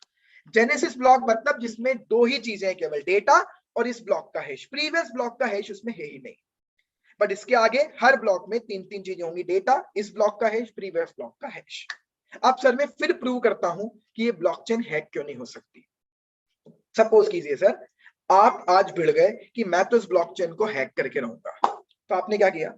आपने पहला ब्लॉक हैक किया। आपने बोला कितने ब्लॉक हैं, मैं हैक कर देता हूं सबको, मैं इंफॉर्मेशन बदल देता हूं। तो एक प्रॉपर्टी की बात कर रहे थे ना तुम, कोई हैकर क्या करेगा? एक्स ने प्रॉपर्टी वाई को बेची, वो लिख देगा उसमें ब्लॉक में कि वाई की जगह ए का नाम लिख देगा कि एक्स ने प्रॉपर्टी ए को बेची। अब तुम क्या कर लोगे? सर कुछ नहीं कर पाएगा वो। ऐसा क्यों? सर एक्स ने वाई को बेची थी ना, तो एक हैश जनरेट हुआ था। जैसे ही आपने इनपुट डाला था ना कि एक्स ने वाई को बेची, तो उसने एक हैश जनरेट किया था। जैसे ही आप वाई की जगह उसमें ए लिखोगे ना, ऑटोमेटिकली उसका हैश चेंज हो जाएगा। सर हैश मैंने बताया क्या था आपको? एक इनपुट पर एक आउटपुट। जैसे इनपुट चेंज करोगे हैश बदल जाएगा सर। अच्छा तो रोहित क्या हो जाएगा हैश बदलने से? सर बहुत कुछ हो जाएगा। ब्लॉक 2 में प्रीवियस ब्लॉक का हैश लिखा हुआ है ना, वो एक हैश दूसरे हैश से कनेक्ट ही नहीं होगा। कोई ना रोहित, मैं अगले ब्लॉक का प्रीवियस ब्लॉक का हैश चेंज कर दूंगा। सर कर दो, तो तीसरा ब्लॉक डिस्कनेक्ट हो जाएगा, तो चौथा डिस्कनेक्ट हो जाएगा। ठीक है, कितने दिन लगेंगे? सर अगर एक ब्लॉकचेन में 10 लाख ब्लॉक हैं, एक ब्लॉक को अल्टर करने में लगते हैं 10 मिनट। अब सर आप मल्टीप्लाई करके देख लीजिए और देख लीजिए कितने साल लगेंगे आपको सर्वर को हैक करने में। इसलिए मैं कह रहा हूं कि पॉसिबल नहीं। अब सर आपको मैं ये समझाता हूं कि इन चीजों का काम क्या आ रहा है। तो आई होप मैंने आपको सबको ब्लॉकचेन समझा दी कि एग्जैक्टली काम कैसे कर रही है। तो ब्लॉकचेन सर आज की डेट का सबसे स्ट्रॉन्ग डेटाबेस मैनेजमेंट सिस्टम है, hacking proof database management system है। अब हम ये समझते हैं कि ये काम कहाँ कहाँ आएगा। सर जिस किसी को भी अपना बड़ा डेटा सेफ हैंडल करना है, वो सब ब्लॉकचेन यूज करेंगे, कर रहे हैं। सबसे ज्यादा प्रॉब्लम कहाँ हो रही थी? रजिस्ट्रीज में। एक एक प्रॉपर्टी दो दो लोगों को बेची हुई है, तीन तीन लोगों को बेची हुई है, सबसे ज्यादा प्रॉब्लम ही वही है। तो सर तेलंगाना गवर्नमेंट ने इंडिया में पहली बार इंडिया में स्टार्ट किया और तेलंगाना गवर्नमेंट सक्सेसफुली इंप्लीमेंट कर चुकी है। तेलंगाना में जितनी भी प्रॉपर्टीज की रजिस्ट्री हो रही है ब्लॉकचेन पर हो रही है। अब आप ब्लॉक बदल ही नहीं पाओगे ना, तो रजिस्ट्री में छेड़छाड़ पॉसिबल ही नहीं है। सर आप सब लोगों ने बहुत लोन करवाए होंगे, बहुत एलसीज ओपन करवाई होंगी। सर एलसी में कितने डॉक्यूमेंट लगते हैं? जिस दिन एलसी पर ब्लॉकचेन इंप्लीमेंट हो गई, जो कि आरबीआई पूरी कोशिश में खुद लगा हुआ है कि ब्लॉकचेन इंप्लीमेंट करते हैं एलसी में, सारी समस्या भी जल्दी खत्म हो जाएगी। सर आप देखिए प्रॉपर्टी के अगेंस्ट में लोन लेते हो ना जब आप, तो 30-30 साल के चेन डॉक्यूमेंट हमें और आपको जमा करवाने पड़ते हैं। सर कितना अच्छा होगा ना उस दिन कि आप केवल डेटाबेस मैनेजमेंट सिस्टम पर जाओ और बोल दो यार ऑलरेडी इस प्रॉपर्टी की सारी डिटेल इस डेटाबेस में है, अथॉरिटी क्लिक करेगी, पूरी दुनिया भर की खबर आ जाएगी किसने किसको कब बेची थी वो प्रॉपर्टी। से जरूरत नहीं है, कोई फ्रॉड ही नहीं होना है। अब हमें समझ में आ रहा होगा कि नई टेक्नोलॉजी की कितनी जरूरत है। सर आप सोचिए, आप जब कभी छोटा मोटा इलाज करवाने भी जाते हैं ना डॉक्टर के पास, डॉक्टर आपसे मेडिकल हिस्ट्री पूछ लेता है कभी डायबिटीज तो नहीं हुआ, कभी ब्लड प्रेशर की बीमारी तो नहीं रही, कभी थायराइड की प्रॉब्लम तो नहीं रही। अच्छा आपको छोड़ो, आपकी फैमिली में किसी को तो नहीं रही, आपके पेरेंट्स को तो नहीं रही, तो पता बड़े जेनेटिक्स की वजह से हो रहा है ये सब। तो आप 2 मिनट टेंशन में आ जाते हैं कि मुझे याद नहीं है यार ऐसा कुछ भी। सर सोचो सर, जिस दिन मेडिकल हिस्ट्री ब्लॉक्स में सेव होना स्टार्ट हो गई, क्लिक पर आपकी पूरी फैमिली की डिटेल आनी स्टार्ट हो जाएगी। आप भूल जाओ भले, ब्लॉक नहीं भूलेगा। और इसीलिए मेडिकल सेक्टर में ब्लॉकचेन इंप्लीमेंट होना स्टार्ट हो चुका है सर। तो हमारे प्रधानमंत्री नरेंद्र मोदी जी आईआईटी कानपुर में जाकर ब्लॉकचेन बेस्ड डिग्री अनाउंस करके आते हैं। क्यों? क्योंकि बेचारे बच्चे जब वर्ल्ड वाइड दूसरी यूनिवर्सिटीज में जाते हैं पढ़ाई करने, इनसे बोलते हैं तुम्हारी 10th की मार्कशीट लाओ, 12th की मार्कशीट लाओ, आईआईटी की मार्कशीट लाओ, फोर्जरी तो नहीं है, तुमने मार्कशीट में छेड़छाड़ तो नहीं की। अब इस बच्चे को कोई 50 पेपर इकट्ठे नहीं करने सर, ये अपने ब्लॉकचेन का एड्रेस देगा, वहां जाकर वो दूसरी यूनिवर्सिटी पूरी डिग्री निकाल लेगी किसकी डिग्री सही है या नहीं। किस लिए कर रहे हैं सर ऐसा? आई होप मेरी बातों के बाद आपको ये क्लियर हो गया होगा कि डेटाबेस मैनेजमेंट सिस्टम का फ्यूचर नहीं सर, प्रेजेंट भी यही है। बड़ी बड़ी ब्लॉकचेन्स काम कर रही हैं। बिटकॉइन की ब्लॉकचेन का तो कोई यूज केस नहीं है, बिटकॉइन की ब्लॉकचेन केवल बिटकॉइन के लिए ही काम कर रही है। लेकिन बाकी दूसरी बड़ी बड़ी ब्लॉकचेन्स, इथेरियम सबसे बड़ी ब्लॉकचेन बहुत अच्छा काम कर रही है। हजारों प्रोजेक्ट्स चल रहे हैं बिटकॉइन इथेरियम की ब्लॉकचेन पर। इंडिया की भी एक ब्लॉकचेन है सर मैटिक, जिस पर गवर्नमेंट बहुत अच्छा काम कर रही है। बहुत जल्दी वो और भी ज्यादा पॉपुलर होगी। तो सर ये सब चीजें हैं। तो सबसे पहली बात जो हमने आज डिस्कस की कि बदलती दुनिया में सबसे बड़ी टेक्नोलॉजी है डेटाबेस मैनेजमेंट के लिए ब्लॉकचेन। तो थोड़ी देर में नई नई टेक्नोलॉजी से आपको रूबरू करवा दूं, फिर ये बताऊंगा इन सारी टेक्नोलॉजीज का क्रिप्टो से क्या करना। आपको मेरा दावा है आपको एक भी टेक्नोलॉजी बेकार नहीं लगेगी, सारी टेक्नोलॉजी आपको अट्रैक्ट करेंगी। फिर आपको एक डाउट आएगा कि आप ये बताओ रोहित इन टेक्नोलॉजी का क्रिप्टो से क्या कनेक्शन है, फिर हम इंटरेस्टिंग बात करेंगे sir. So I hope with your permission मैं सेकंड टेक्नोलॉजी पर जाता हूं सर। अब सर एक नई टेक्नोलॉजी है मेटावर्स। सर एक सेकंड में आपके बीच में बात कर दूं जी। जी सर। जो आप कह रहे थे मेडिकल वाली, सर वो भी आ चुकी है, वो भी आ चुकी है सर, मैंने अभी कराई है। ये जेनेटिक बेस्ड है सर टोटली। जी सर। देख रहे हो सर, ये जेनेटिक बेस्ड है। और इसमें क्या है, ये एपिलिमो के नाम से है।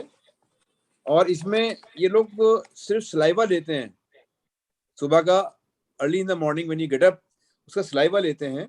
और उसके बाद ये पूरा आपका जेनेटिक निकाल देते हैं, आपके बारे में बताते रहते हैं आपको कि आपको कब क्या बीमारी हो सकती है जेनेटिकली, आपके पेरेंट्स में या आपके मतलब नंसाल साइड में, मेटरनल साइड में या पेरेंटल साइड में किसको क्या प्रॉब्लम थी, क्या आपको हो सकती है। पूरा इन्होंने सब डेटाबेस बना रखा है, डीएनए से टेस्टिंग है, सब पूरा है। और मतलब आगे आने वाली आप जिसको सोच नहीं सकते, आप सोच रहे हैं कि सब मेरे को शुगर नहीं होने की मैं है नहीं, लेकिन मालूम पड़ा कि जेनेटिक बेस में आपको फैमिली में शुगर की हिस्ट्री आपके नाना को थी या आपके दादा को थी, आपको भी आ सकती है। तो ये अब इस टेस्ट से वो कर रहे हैं। ये मैंने टेस्ट अभी कराया, ये भी केरला की ही कंपनी है जिन्होंने वर्ल्ड में फर्स्ट टाइम स्टार्ट किया है ये सर। एपिलिमो के नाम से है, ये पर्सनल जेनोमिक्स के नाम से है कराइए। तो वो जो आप कर रहे हैं, जो डेट उसका कॉइन्स वाला, बिल्कुल ये भी इसमें भी आ चुका है सर, ये जेनेटिकली मेडिकल के लिए भी। सर टेक्नोलॉजी के नाम पर वर्ल्ड में इतने चेंजेस आ रहे हैं कि दुनिया बदल रही है इनको, और अभी भी बदल रही है सर। आपने जैसे एग्जांपल बताया, देखो हम किस लेवल पर जा रहे हैं। क्योंकि मेडिकल हिस्ट्री बहुत बड़ा प्रॉब्लम है सर। आदमी को पता नहीं बता रहा उसको कि मेरे को कभी थायराइड हुआ था या मेरे पेरेंट्स को है, उसको ऐसी मेडिसिन लिख दी जाती है जिसका उस पर साइड इफेक्ट आ जाए। तो ऐसी बहुत सी चीजें जिस वजह से हमें हर जगह लगता है कि यार काश एक सेंट्रलाइज्ड, एक डिसेंट्रलाइज्ड सिस्टम हो जहां पर ये सारी चीजें अवेलेबल है डेटाबेस के फॉर्म में।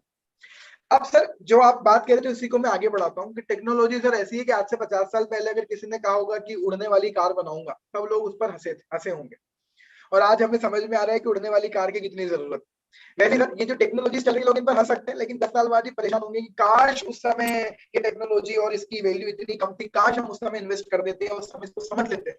ये प्लॉट आज से 25 साल पहले 1000 रुपए स्क्वायर फीट में मिल रहा था, आज 1 लाख रुपए का हो गया। हम जनरली मलाल करने वाले लोगों को देखते हैं, तो मलाल हमें ना रहे, इसलिए हमें एटलीस्ट इन टेक्नोलॉजीज को समझ तो लेना चाहिए काम किस और कर रहे हैं। अब सर एक और ऐसी टेक्नोलॉजी आ रही है नई, मेटावर्स। आप कई लोगों ने सुना होगा सर कि फीफा वर्ल्ड कप मेटावर्स पर भी होगा। आप कई लोगों ने सुना होगा कि इंडिया टॉप 4 फर्म्स में से एक है पीडब्ल्यूसी, उन्होंने मेटावर्स में ऑफिस खरीदा है। मेटावर्स में अब ये चल क्या रहा है, कई बड़ी बड़ी कंपनीज मेटावर्स में इन्वेस्टमेंट कर रही है। अब सर मेटावर्स क्या है सर, देखिए लोग किस और दुनिया में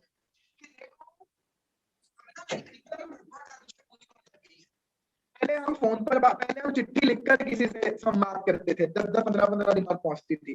टेलीफोन आए, फिर मोबाइल आया, अब मैं घर बैठकर अमेरिका में बैठे हुए व्यक्ति से भी वॉइस कॉल और वीडियो कॉल कर पा रहा हूँ बहुत सुगमता के साथ, बहुत ईज के साथ। अब सर मुझे एक नई चीज की जरूरत है। लोग चाहते हैं क्या फोन पर बात तो बहुत हो गई, मैं चाहता हूँ रियल एक्सपीरियंस। मेरा दोस्त यूएई में बैठा है, मैं यहाँ बैठा हूँ, हम मीटिंग करें लेकिन ऐसा लगे कि हम आपस में एक साथ बैठे। जो चीजें मैं अभी सोच रहा हूँ वो रियलिटी के थ्रू मुझे मिल जाए। मेरी जितनी भी मेरी सोच जहां तक जाती है उन फैंसीज को मैं शायद फुलफिल कर पाऊं केवल रियलिटी, वर्चुअल रियलिटी के थ्रू। तो सर एक नई जिंदगी दी है हम उन लोगों को मेटावर्स ने। मेटावर्स क्या है सर? Virtual reality. आज से 2-3 साल और रुक सर, 2-3 साल ज्यादा बोल रहा हूँ, 1 साल और रुक जाइए। अगर आप पैसे पे कर पाने की कैपेसिटी में है तो आपको एक ऐसा एक्सपीरियंस देखने को मिलेगा कि आप और आपके फ्रेंड बैठकर मीटिंग करना चाहते हो और आप सोच रहे हो कि यार काश हम स्विट्जरलैंड की बर्फीली वादियों में मीटिंग करें। बिल्कुल सर, आप पैसे दो, आपका और उसका एक करेक्टर क्रिएट होगा, उसका अवतार क्रिएट होगा आपका और उन दोनों का। आपके सामने वर्चुअल रियलिटी स्क्रीन लाई जाएगी और आपके अवतार उसमें बैठकर बात करेंगे और आपको ऐसी फील आएगी कि आप खुद मीटिंग कर रहे हो स्विट्जरलैंड में बैठ के। आपको भी लगेगा क्या मजाक की बात कर रहे हो सर? मजाक की बात नहीं कर रहा हूँ। पीडब्ल्यूसी मेटावर्स में ऑफिस खरीद कर बैठी है। आप सोच लीजिए, पीडब्ल्यूसी कह रही है हमारी बोर्ड मीटिंग हम मेटावर्स के थ्रू करेंगे। फीफा वर्ल्ड कह रहे हैं हम फुटबॉल मेटावर्स के थ्रू करने की कोशिश कर रहे हैं वो करेंगे। अब सर एक और चीज, एक एग्जांपल बताता हूँ। सोचिए जब हम मोबाइल में आज की डेट में गेम खेल रहे हैं, ये वेब3 और मेटावर्स क्या लाते हैं? आप और मैं मोबाइल में गेम खेल रहे हैं, टीवी में गेम खेल रहे हैं, क्या होता है? क्योंकि अंदर का करेक्टर सब कुछ झेल रहा है। अगर वहां धूप आ रही है उसको लग रही है, कांटे आ रहे हैं उसको चुभ रहे हैं, पानी आ रहा है वो गीला हो रहा है।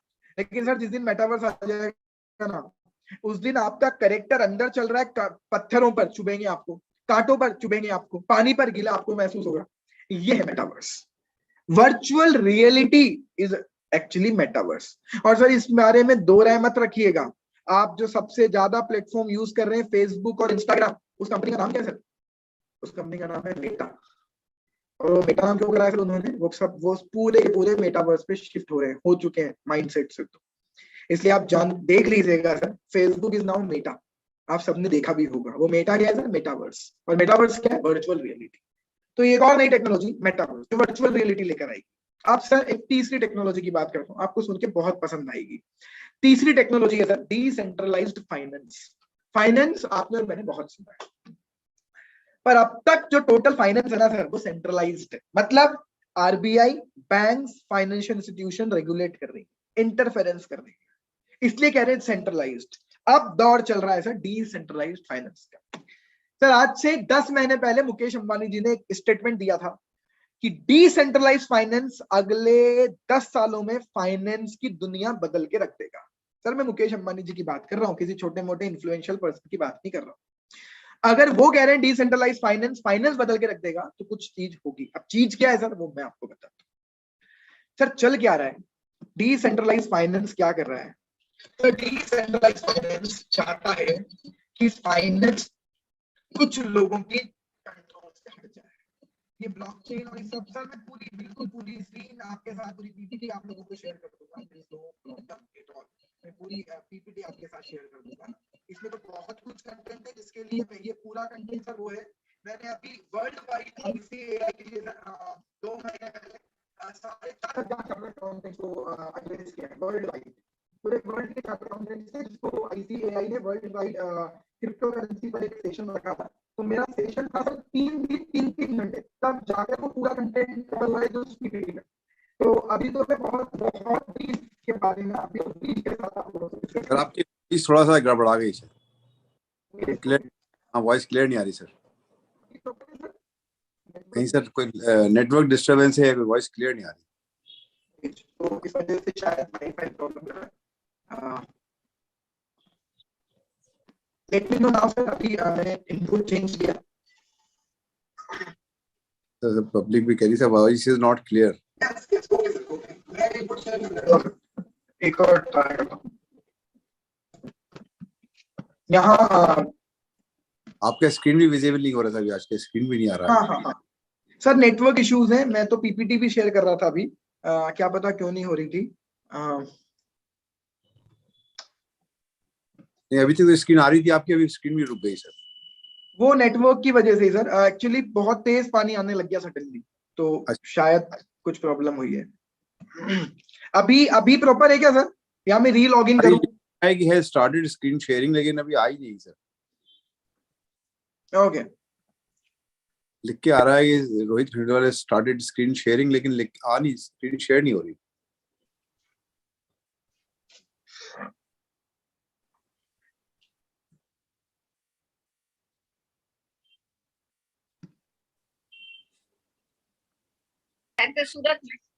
सर हो तो रही स्क्रीन शेयरिंग। अभी है क्या सर प्रॉपर? हाँ अभी दिख रही है सर।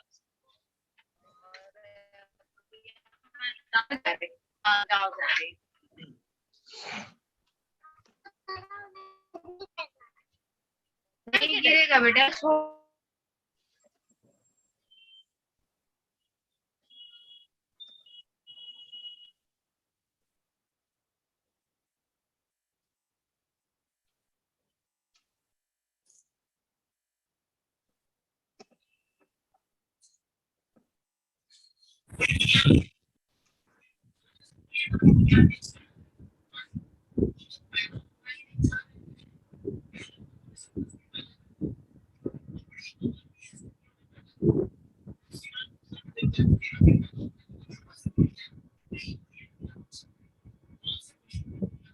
अभी दिखेगा?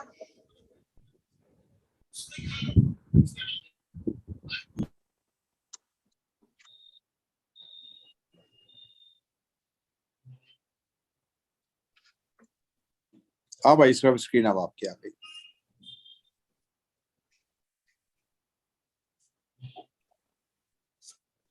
तो सर आई थिंक मेरी आवाज भी आ रही होगी फिर अब। हाँ अब आवाज बेटर है पहले से। Thank you so much, sorry for the inconvenience. नहीं तो सर है क्या कि अभी ना आपका और मेरा पैसा फाइनेंस, बैंक और एफआई कंट्रोल कर रहे हैं। मैं पैसा डिपॉजिट करता हूँ, बट ये पैसा मिलेगा किसको लोन के फॉर्म में, ये मैं डिसाइड नहीं कर रहा हूँ, बैंक डिसाइड कर रही है कि मेरा पैसा लोन के फॉर्म में किसको जाएगा। और वो जिस तरह से जा रहा है उस तरह से आप देख रहे हो कि बहुत से लोगों को प्रॉब्लम है, फ्रॉड्स भी डेफिनेटली हो रहे हैं, मिसअप्रोप्रिएशन हो ही रहा है। अब इन क्रिप्टो वाले लोगों को तो वैसे ही सेंट्रलाइज से प्रॉब्लम है, तो इन्हें सेंट्रलाइज फाइनेंस से भी प्रॉब्लम हो गई। अब ये क्या चाह रहे हैं सर, इन्होंने एक नई दुनिया क्रिएट की है, डिसेंट्रलाइज फाइनेंस।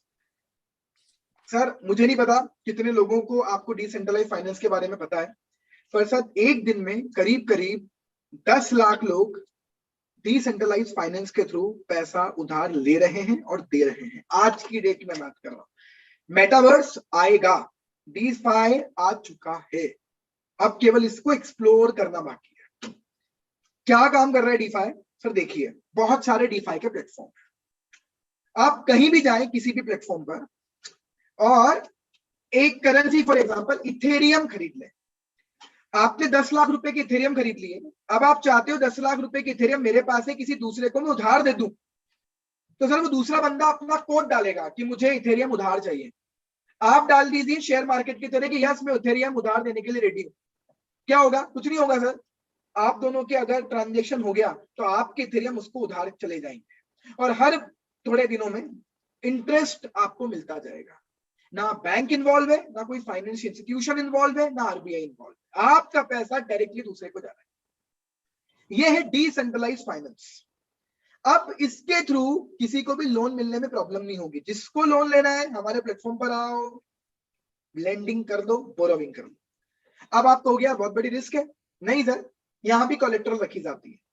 सामने वाले ने अगर 10 लाख रुपए की उधार लिए हैं कोई क्रिप्टो करेंसी, तो पहले उसको 15 लाख रुपए की कोई क्रिप्टो करेंसी गिरवी रखनी पड़ेगी। अब आप कह रहे हो जब उसके पास गिरवी रखने के लिए चीज ही है तो वो उधार ले ही क्यों रहा है? सर गिरवी रखने के लिए हमारे और आपके पास मकान होता है, फिर भी हम लोन लेते हैं, क्योंकि मैं मकान तो नहीं बेचूंगा लोन लेने के लिए, पैसे के लिए। उसको लग रहा है इसके 15 लाख की क्रिप्टो करेंसी 2 महीने 6 महीने बाद और बढ़ जाएगी। आज तो मुझे 10 लाख रुपए चाहिए, मैं बेचना नहीं चाहता मेरी क्रिप्टो को, तो किसी से आप 10 लाख रुपए उधार ले लीजिए, लेकिन बदले में आपको 15 लाख रुपए की कोलेट्रल क्रिप्टो रखनी पड़ेगी।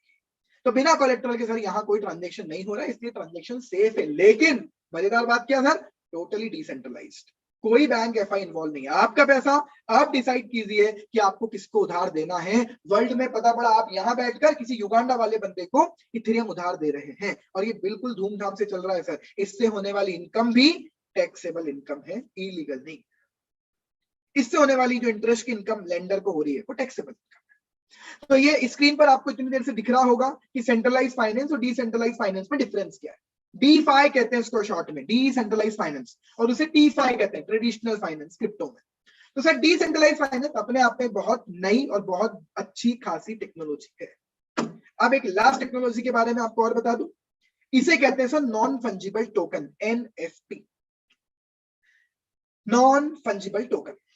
सर आपने आज तक एक वर्ड तो बहुत सुना होगा, फंजिबल टोकन, या एक वर्ड सुना होगा नॉर्मल फंजिबल वर्ड, और नहीं सुना तो सर मैं बता दूं, फंजिबल का मतलब होता है कन्वर्टिबिलिटी, फंजिबल का मतलब होता है परिवर्तनीयता, एक से दूसरे में कन्वर्जन, ये होता है फंजिबिलिटी का मतलब। एग्जाम्पल के लिए सर कि आपके पास 2000 का नोट है, मैं आपके पास आया, आप मेरे पास आए कि रोहित 500 रुपए के 4 नोट दे दो, छुट्टे कर दो, पैसे खुले दे दो। तो सर मैं क्या करूंगा, सिंपली आपके 2000 रुपए का नोट आपसे लूंगा और 500 रुपए के 4 नोट आपको दे दूंगा। मतलब 2000 का नोट 500 के 4 नोट से कन्वर्टिबल है। मींस 2000 का नोट दूसरे 2000 के नोट से, 100 के 20 नोटों से, 500 के 4 नोटों से कन्वर्टिबल है, फंजिबल। लेकिन सर आप सोच कर देखो, अगर इस 2000 रुपए के नोट पर प्राइम मिनिस्टर नरेंद्र मोदी जी का ऑटोग्राफ हो, क्या आप इसे 500 के 4 नोट के साथ कन्वर्ट करेंगे? Answer is simply no. एक सिग्नेचर से केवल वो नोट क्या बन गया सर, नॉन कन्वर्टिबल। ऐसी चीजें जो यूनिक हो, जिनके अपने आप में डिफरेंट वैल्यू हो, जो अपने आप में दूसरों से अलग हो, उन चीजों को कहा जाता है नॉन फंजिबल, क्योंकि वो किसी और के साथ कन्वर्ट नहीं होगी। अब सर ऐसी चीजें कौन सी होती हैं? ऐसी चीजें होती है आर्ट, क्राफ्ट, पेंटिंग्स, ये नॉन फंजिबल है सब। हर आर्ट अपने आप में यूनिक है, मेरे पीछे जो आर्ट लगी हुई है अपने आप में यूनिक। अब इस आर्ट को मैं कहीं ना कहीं से डेफिनेटली खरीद के लाया हूँ सर। मकबूल फिदा हुसैन की पेंटिंग्स जब आर्ट गैलरी में लगती है तो नीलामी ही होती थी सर। आज की डेट में सर ऑनलाइन वाले कह रहे हैं, क्रिप्टो वाले, कि नीलामी क्यों फिजिकल कर रहे हो, let the world should involve in this particular bidding, पूरे वर्ल्ड को इन्वॉल्व करो ना बिडिंग में। तो सर आज के दौर में नीलामी होने लगी है वर्चुअल, वर्ल्ड वाइड, और ऐसी नीलामी हो रही है नॉन फंजिबल टोकन्स की। अभी नॉन फंजिबल टोकन क्या है सर? सर एक यूरोप के लड़के ने अब तक 1 करोड़ रुपए कमा लिए हैं उसकी वर्चुअल पेंटिंग बेच बेच के, 1 करोड़ रुपए। इसे कह रहे हैं नॉन फंजिबल टोकन। ये क्या है सर? मुझे पेंटिंग बनाने का शौक है, मैं क्या करूं, पेंटिंग्स बनाऊं और उसको एक प्लेटफॉर्म पर जाकर लिस्ट कर दूं कि भैया ये मेरी पेंटिंग है, ये मेरी पेंटिंग है। कोई खरीदना चाहता है, लोग बोली लगाएंगे, पर बोली लगाने के पहले मुझे क्या करना होगा, उसको एक प्लेटफॉर्म पे जाके लिस्ट करना होगा। जिस दिन मेरी वो पेंटिंग उस प्लेटफॉर्म पे जाके लिस्ट हो गई, मेरी पेंटिंग किस में कन्वर्ट हो गई, डिजिटल पेंटिंग में, जिसको मैं बोलूंगा टोकन। क्योंकि हर पेंटिंग अपने आप में यूनिक है, इसलिए उसे क्या बोलूंगा, नॉन फंजिबल। और इन दिस वे मेरी आर्ट, मेरी क्राफ्ट, मेरी पेंटिंग, मेरी साउंड क्लिप, मेरी GIF, मेरी फोटोग्राफ क्या बन जाएगी sir? NFT, non fungible token. World wide जो भी उसे खरीदना चाहते हैं बोली लगाएं, मैं उसे बेच दूंगा। ये है sir non fungible token.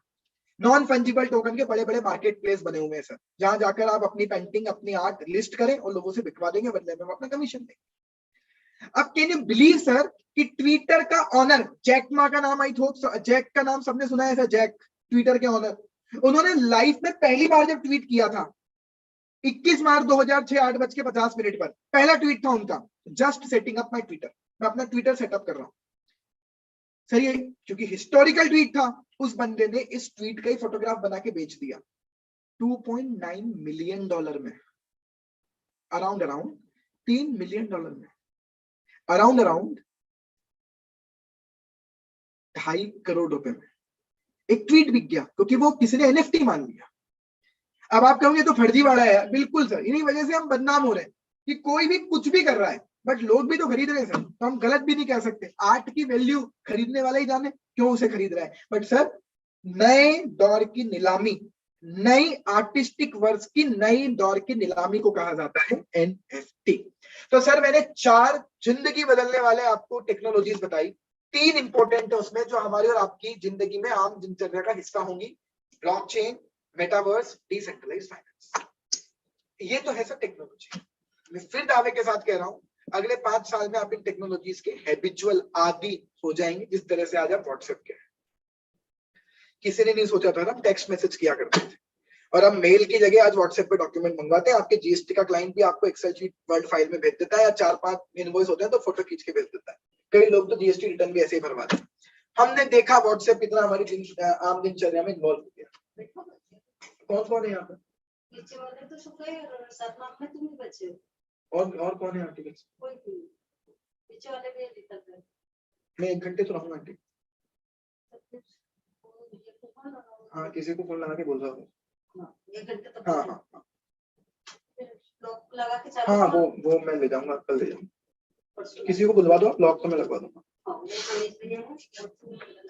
Sorry for the interruption Saturday, आज तो सर ऑफिस थोड़ा दिल जीवन हो रहा है। चलिए, तो अब क्या है कि आपको डाउट ये आएगा कि यार ये टेक्नोलॉजी का क्रिप्टो से क्या कनेक्शन है। तो सर ये सारी टेक्नोलॉजी वाले लोग हो गए समझदार। इन्होंने कहा कि पहले तो हमारी टेक्नोलॉजी देखो, क्या हम तुम्हें चेंज करके रख देंगे। हमने बोला ठीक है, बहुत अच्छी टेक्नोलॉजी, मैं भी यूज करूंगा, हमारी गवर्नमेंट यूज करेगी। बोले तो सुनो, इसके बदले में तुम्हें सर्विस चार्ज देना पड़ेगा, पैसा देना पड़ेगा। बोले हाँ, देने के लिए रेडी हूं। बोले तुम्हारी करेंसी नहीं चाहिए, करेंसी हमारी चाहिए। हम तो फिएट में डील ही नहीं करते, हमें सर्विस के बदले में क्रिप्टो चाहिए। तो हर व्यक्ति ने क्या किया है, जो भी व्यक्ति नई टेक्नोलॉजी ला रहा है, वो हर व्यक्ति उसके अंडरलाइन बनाकर अपनी एक नई क्रिप्टो क्रिएट कर रहा है। कह रहा है तुम्हें इथेरियम का ब्लॉकचेन यूज करना है, हाँ, तो बोले इथेरियम में पेमेंट करो, मैं पेमेंट इथेरियम में एक्सेप्ट करूंगा, इथर में एक्सेप्ट करूंगा। तुम्हें मैटिक की ब्लॉकचेन यूज करनी है तो मैटिक में ही पेमेंट करो। तुम्हें मेरा डीफाई प्लेटफॉर्म यूज करना है, सर्विस चार्जेस मेरी क्रिप्टो में लूंगा। आई होप इन 2 मिनट की बातों में आपको समझ में आ गया होगा क्रिप्टो का टेक्नोलॉजी से क्या कनेक्शन है। हर व्यक्ति समझदार है सर। वो कह रहा है फिएट में हम डील नहीं करनी, हमारी क्रिप्टो में डील करो। उससे उसके 2 फायदे हैं सर। पहला, बनाने वाले को क्लियर है कि मेरी करेंसी है, इसलिए उसकी वैल्यू मेरे अकॉर्डिंग डिसाइड होगी, हम सबके अकॉर्डिंग। दूसरी बात, मैं वो करेंसी की लिमिट क्रिएट करता हूं कि भैया मैं 1 करोड़ इथेरियम क्रिएट कर रहा हूं, उसमें से 50 लाख तो मेरे पास रखूंगा, बाकी 9.5 करोड़ रुपए मार्केट में बेच दूंगा लोगों को। जैसे जैसे इथेरियम पॉपुलर होगा, इथेरियम की ब्लॉकचेन पॉपुलर होगी, वैसे वैसे इथर लोग ज्यादा मांगेंगे, वैसे वैसे इथेरियम की वैल्यू बढ़ेगी। तो मेरे पास जो पहले दिन से 50 लाख इथेरियम रखे हुए हैं, मैं उतना दिनों दिन करोड़पति बनता जाऊंगा। ये 2 लालच है मेरे, इस वजह से मैं फिएट में डील नहीं करता। अब जितने भी लोग कह रहे हैं ना सर कि क्रिप्टो खत्म होगा, 2 तरीके हैं सर, या तो क्रिप्टो की टेक्नोलॉजी खत्म कर दो या क्रिप्टो एक्सेप्ट कर लो। आप ड्यूअल नहीं चल पाओगे कि हमें टेक्नोलॉजी तो चाहिए लेकिन क्रिप्टो करेंसी नहीं चाहिए। सर वो क्रिप्टो करेंसी के बिना वो टेक्नोलॉजी आपको यूज करने को ही नहीं मिलेगी।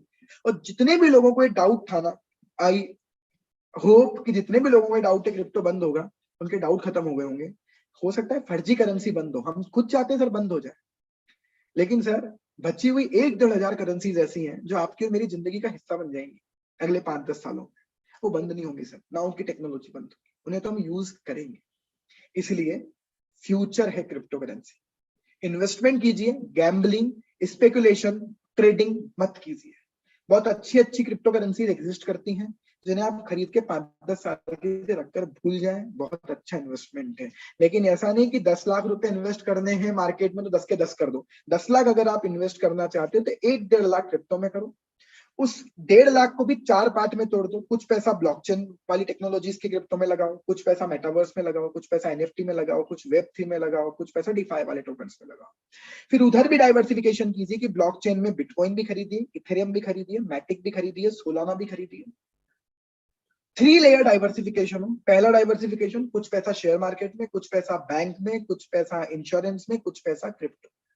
सेकंड लेयर, क्रिप्टो की अलग अलग टेक्नोलॉजी में। थर्ड लेयर, हर टेक्नोलॉजी में 4-5 टोकन्स खरीद लीजिए। ये इससे अच्छा डाइवर्सिफिकेशन आज के डेट में पॉसिबल नहीं है।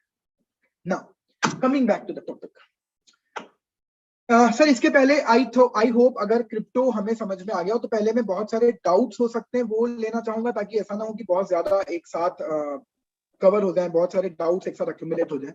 तो अगर यहाँ तक भी किसी को कोई डाउट है with respect to all these things तो पहले हम वो ले लें, अगर आप चाहते हैं तो, या मैं कंटिन्यू करूं फिर जैसा आपको। जी साथी का कोई डाउट हो, कोई क्वेश्चन हो तो पूछ लें।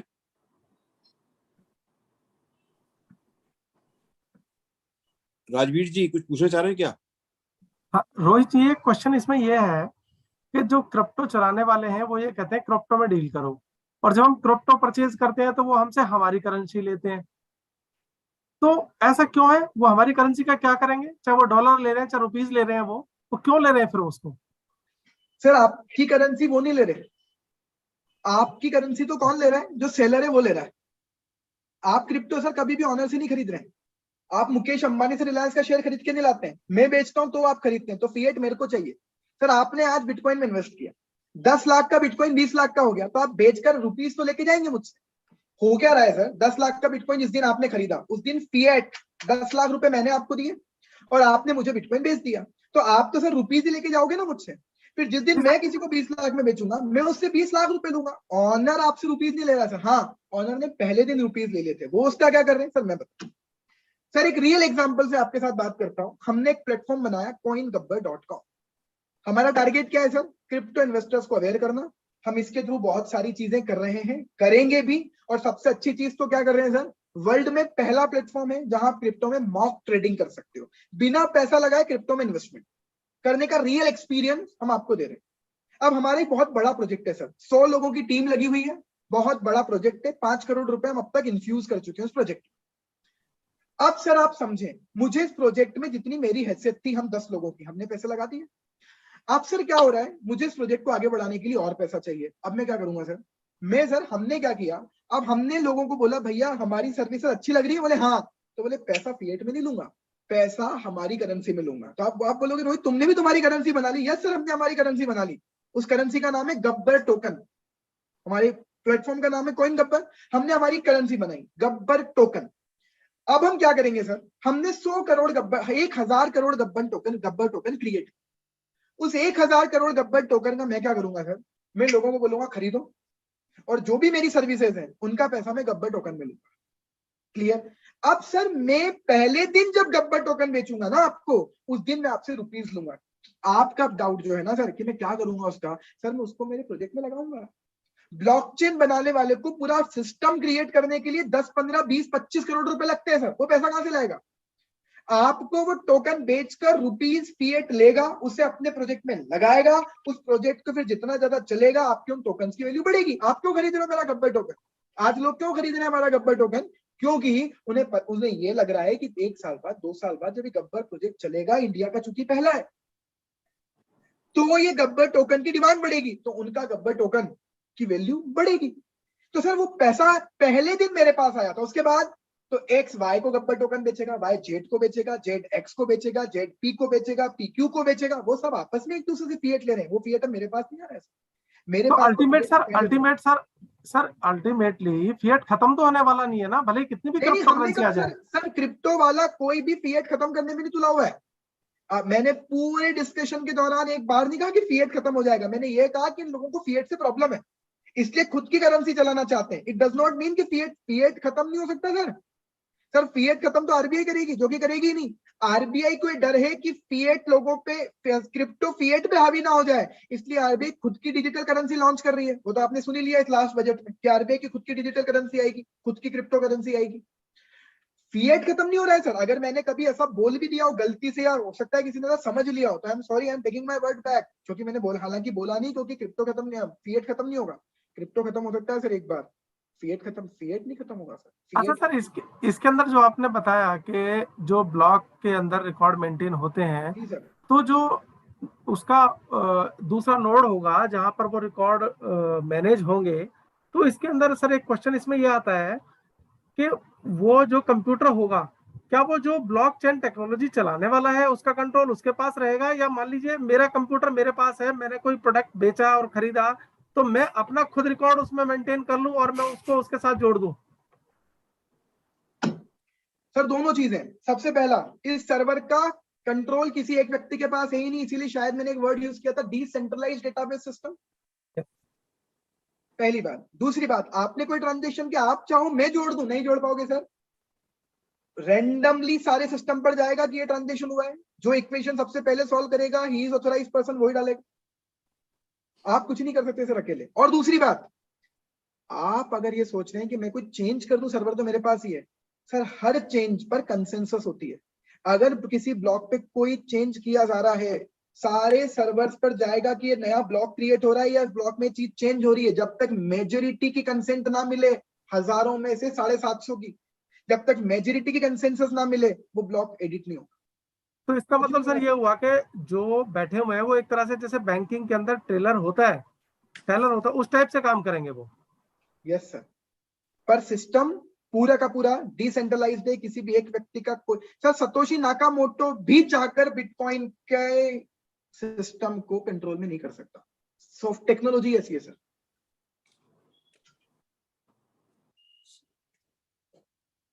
संजय भटनागर जी, कोई सवाल आपका आग्रह? संजय भटनागर भाई?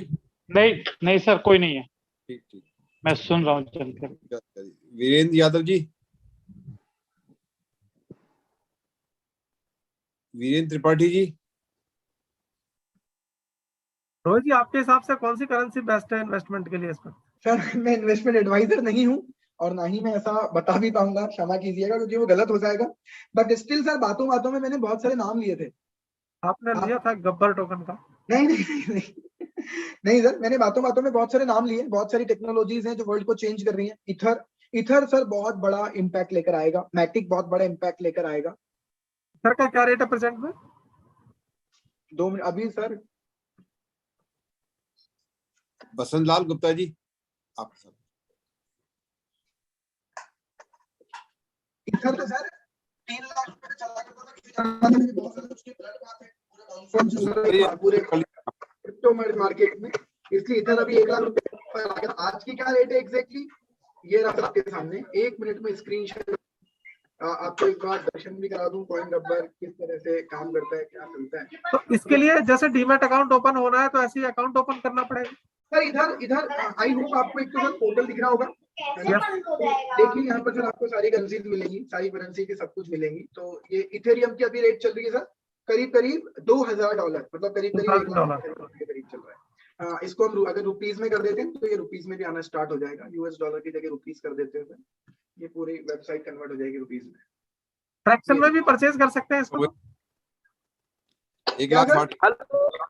सर फ्रैक्शन में परचेज कर सकते हैं? आपको एक बिटकॉइन नहीं खरीदना होगा, आप 1000 रुपए का भी बिटकॉइन खरीद सकते हो, आप 100 रुपए का भी बिटकॉइन खरीद सकते हो। टोटली डिविजिबल है। बसंत लाल जी बोलिए। हेलो हेलो सर, आवाज आ रही? जी सर, जी सर, जी सर, बोलिए बसंत लाल जी। आवाज आ रही सर? जी सर बताइए। हाँ सर, ये हमें समझना है, ये अभी जुलाई के आसपास गवर्नर साहब ने एक प्रेस विज्ञप्ति दी थी। हेलो बोलिए भाई हेलो। साहब। अच्छा आप बोल रहा हूँ। उन्होंने ये बताया था सर कि ये ना तो वित्तीय परिस्थितियां हैं, परिसंपत्तियां हैं, ना ही ऋण प्रपत्र है, या कई तरह के जोखिम को जन्म दे सकता है। ये कहाँ तक उचित है? बिल्कुल उचित है सर, बिल्कुल सही बोल रहे हैं। क्रिप्टो करेंसी हम बोलते हैं सर, एक्चुअल नाम आप हमारे सर किसी भी ब्लॉग्स में या मेरे यूट्यूब के किसी भी वीडियो में देखेंगे ना सर, तो आपको हम बोलते हुए सुनाई देंगे क्रिप्टो असेट्स। सर ये करेंसी है ही नहीं, कभी भी गवर्नमेंट इसे करेंसी की तरह एक्सेप्ट भी नहीं करेगी। जिस दिन सर इसको गवर्नमेंट एक्सेप्ट भी करेगी ना, असेट की तरह एक्सेप्ट करेगी। जिस तरह से जो दर्जा शेयर्स का है इन्वेस्टमेंट, वही दर्जा क्रिप्टो का होगा। दूसरी बात, जोखिम शेयर मार्केट से भी बहुत ज्यादा है सर, बहुत ज्यादा वोलेटिलिटी है। इसीलिए मैंने एक चीज कही थी सर, खरीदिए 2, 5, 10 साल के लिए रख दीजिए। Don't trade, don't speculate, don't Gamble. कुछ मत कीजिए।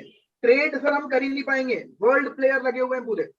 केवल खरीदिए जो अच्छी करेंसीज हैं और उन्हें रख दीजिए 5, 7, 10 साल के लिए।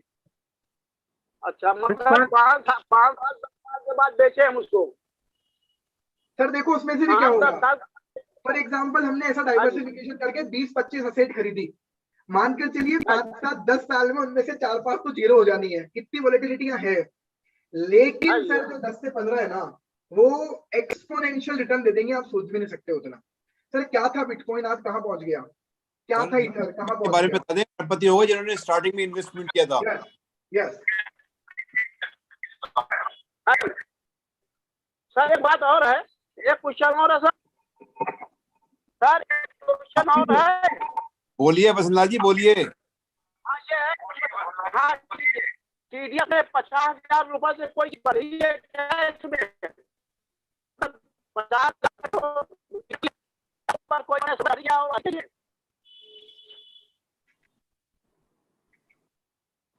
बसंतलाल जी आपकी आवाज नहीं आ रही।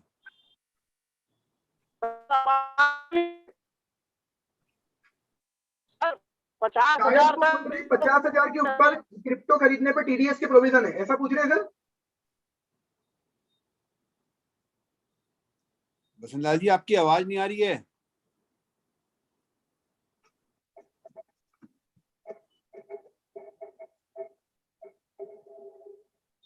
तो अगर नेटवर्क प्रॉब्लम है इनके यहाँ, चलिए छोड़ी सर।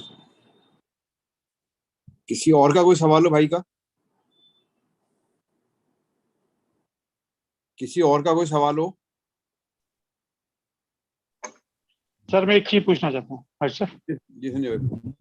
हाँ रोहित जी, मैं ये जानकारी चाहता हूँ कि जैसे कोई न्यू इन्वेस्टर्स है, उसको क्या क्या प्रिकॉशंस करनी चाहिए यदि क्रिप्टो में आना चाहता है, सिर्फ इन्वेस्टमेंट पर्पस के लिए? मैं बस लास्ट के 10 मिनट उसी चीज के लिए ले रहा हूँ सर, कि एक नया इन्वेस्टर स्टार्ट कैसे करें। सर सबसे पहले तो मैंने जो आपको बात बताई, वो डाइवर्सिफिकेशन 3 लेयर का करेंगे। दूसरा प्रिकॉशन, उतना ही पैसा क्रिप्टो में इन्वेस्ट करे जो वो पहले दिन से सोचकर बैठा है कि ये पूरा डूबेगा और मुझे इससे कोई प्रॉब्लम नहीं होगी, उतना ही करे। मेरे पास 1 लाख रुपए हैं जिसको मुझे लग रहा है कि ये मैं पानी में फेंक सकता हूँ, सर तभी लगाएं क्रिप्टो, बहुत वोलेटाइल है। और उसको भी अच्छा खासा डाइवर्सिफिकेशन करके, डाइवर्सिफिकेशन 3 लेयर का है।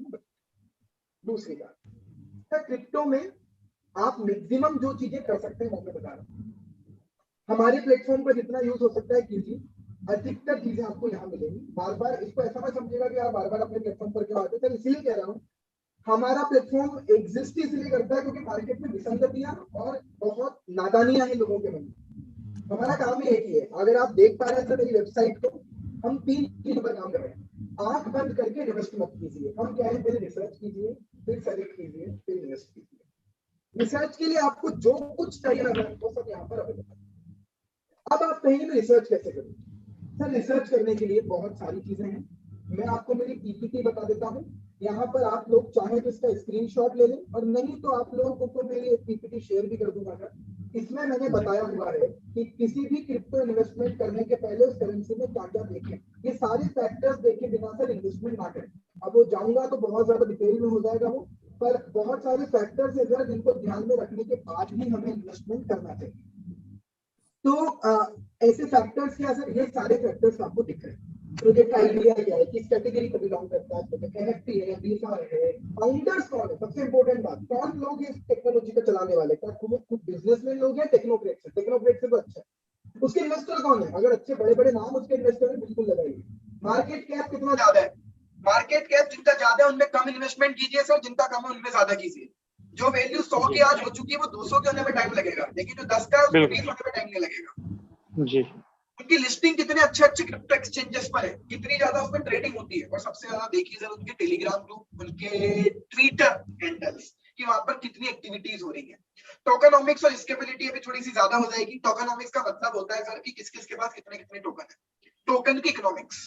तो सर ऐसी कुछ चीजें हैं जिनके थ्रू हम इन्वेस्टमेंट पर रिसर्च करने के बाद इन्वेस्टमेंट सिलेक्शन कर सकते हैं। सॉरी, तो ऐसी बहुत सी चीजें हैं। आप उस प्रोजेक्ट का आइडिया देखें, उस प्रोजेक्ट की स्केलेबिलिटी देखें कितना चल सकता है, उस प्रोजेक्ट के पीछे के लोग देखें, और इन्हीं चीजों को हम सिंप्लीफाई करने के लिए प्लेटफॉर्म लेकर आए थे सर, coincover.com। अब मैं आगे की बात करता हूँ, इन्वेस्टमेंट करने के लिए क्या करना है सर। यहाँ कोई डीमैट अकाउंट नहीं खुलता। इन्वेस्टमेंट करने के लिए सर किसी क्रिप्टो एक्सचेंज की मोबाइल ऐप डाउनलोड करनी पड़ेगी। आपको ये भी बतानी होगा कि वो क्रिप्टो एक्सचेंज कौन से क्रिप्टो असेट कौन से क्रिप्टो एक्सचेंज पर लिस्टेड है। तो सर एक्चुअली यहाँ 200-300 क्रिप्टो एक्सचेंज है, ऐसा नहीं कि हर क्रिप्टो हर प्लेटफॉर्म पर अवेलेबल है। हर एक्सचेंज पर केवल 200-300 क्रिप्टो अवेलेबल है। अब आप कह रहे हो यार रोहित इथेरियम खरीदना है, कहाँ से खरीदूं? तो सर आप हमारे पोर्टल पर इथेरियम पर जाएंगे तो आपको इथेरियम की सारी चीजें मिलेंगी इथेरियम के बारे में A to Z। अब जैसे आप नीचे जाओगे तो आपको ये भी मिल जाएगा सर कि इथेरियम कौन कौन से एक्सचेंजेस पर लिस्टेड है। तो सर आपको मिल गया कि Ethereum Binance, sir Binance world का नंबर 1 क्रिप्टो एक्सचेंज है, बाइनेंस पर लिस्टेड है, कॉइन बेस पर लिस्टेड है, HT पर लिस्टेड है, currency.com पर लिस्टेड है। तो आपको क्या करना पड़ेगा सर, बाइनेंस का क्रिप्टो एक्सचेंज अपने मोबाइल में डाउनलोड करना पड़ेगा। उस क्रिप्टो एक्सचेंज पर आपको अपनी KYC कंप्लीट करनी पड़ेगी। सब सर बहुत यूजर फ्रेंडली है, जैसे आप व्हाट्सएप यूज करते हैं ना वैसे ही यूजर फ्रेंडली है। अपना पैन कार्ड, आधार कार्ड, फोटो में डालो तो KYC अपडेट होगी। उसके बाद अपने उस अकाउंट को किसी नेट बैंकिंग के अकाउंट से कनेक्ट करें, फिर वो कहेगा डिपॉजिट फिएट, तो वहां आप अपनी नेट बैंकिंग के थ्रू उस अकाउंट में पैसे ट्रांसफर करें, फिर उस पैसे से आप टीथर खरीद पाओगे। फिर वो टीथर आपके क्रिप्टो एक्सचेंज के अकाउंट में दिखने लगेंगे। फिर वो जब बढ़ जाए तब आप वहीं से सेलेक्ट करके उसे बेच भी दें।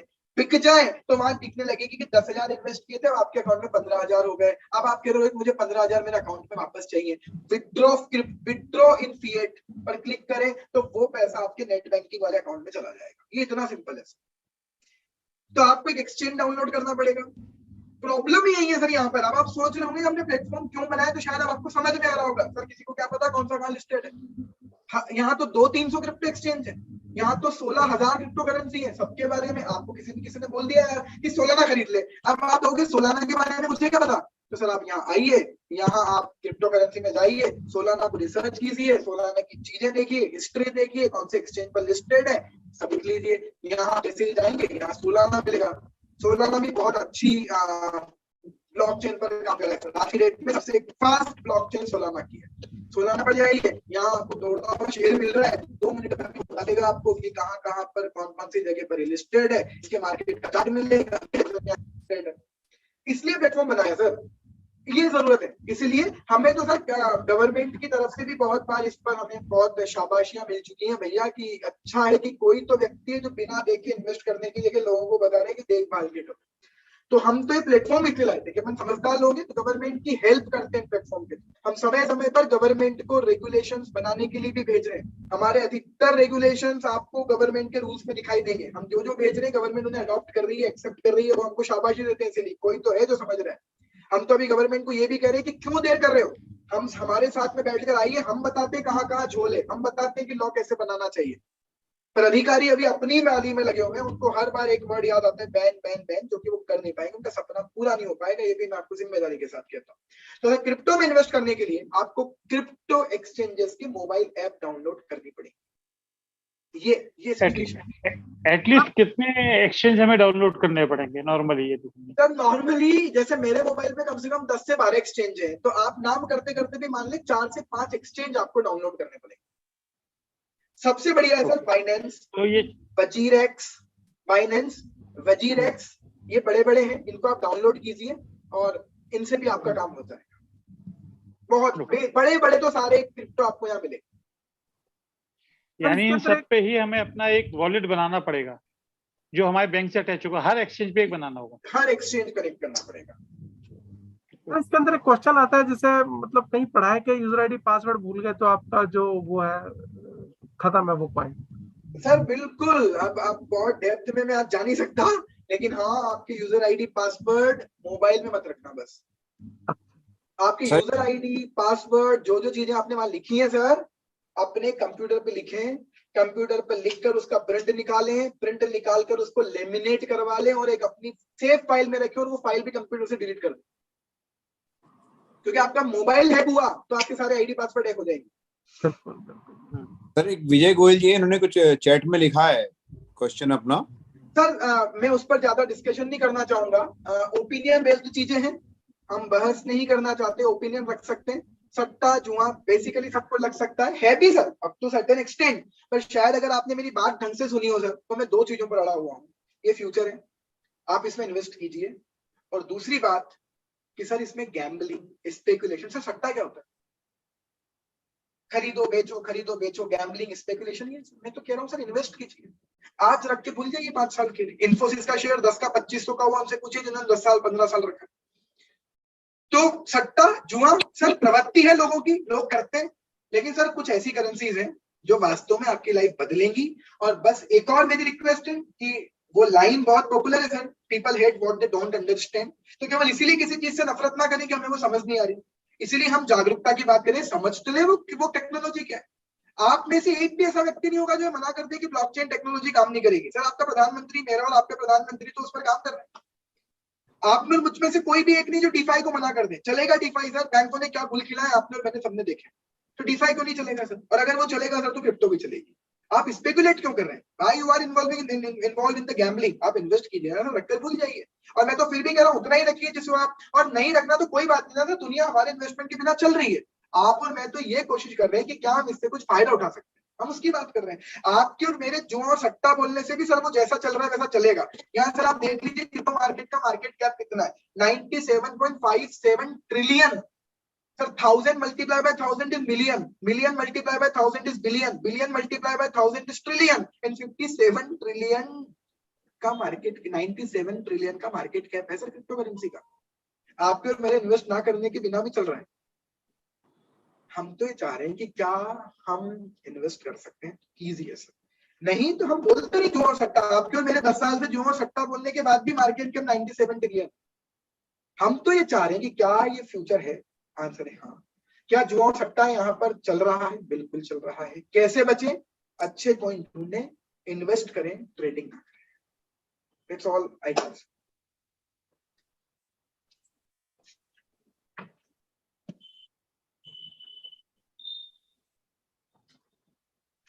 अच्छा और सवाल है सर किसी और का साथी कोई सवाल और?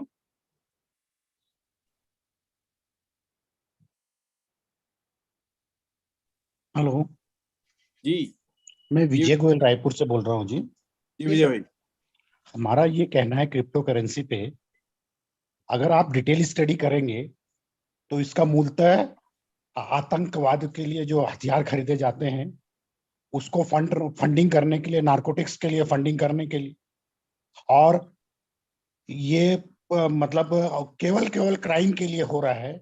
जब हमको एक चीज ये बताइए कि जब रियल टाइम पे फंड ट्रांसफर की बैंकों के माध्यम से पूरे वर्ल्ड में सुविधा उपलब्ध है तो इसका क्या उपयोग हो सकता है? ये पूर्णतः हवाला कारोबार है और ये माफ कीजिएगा सर, हाँ जी सर, बात बताइए, रुपी तो पूरा आपके हाथ में है, आपने आज तक हवाला कारोबार रोक लिया है सर?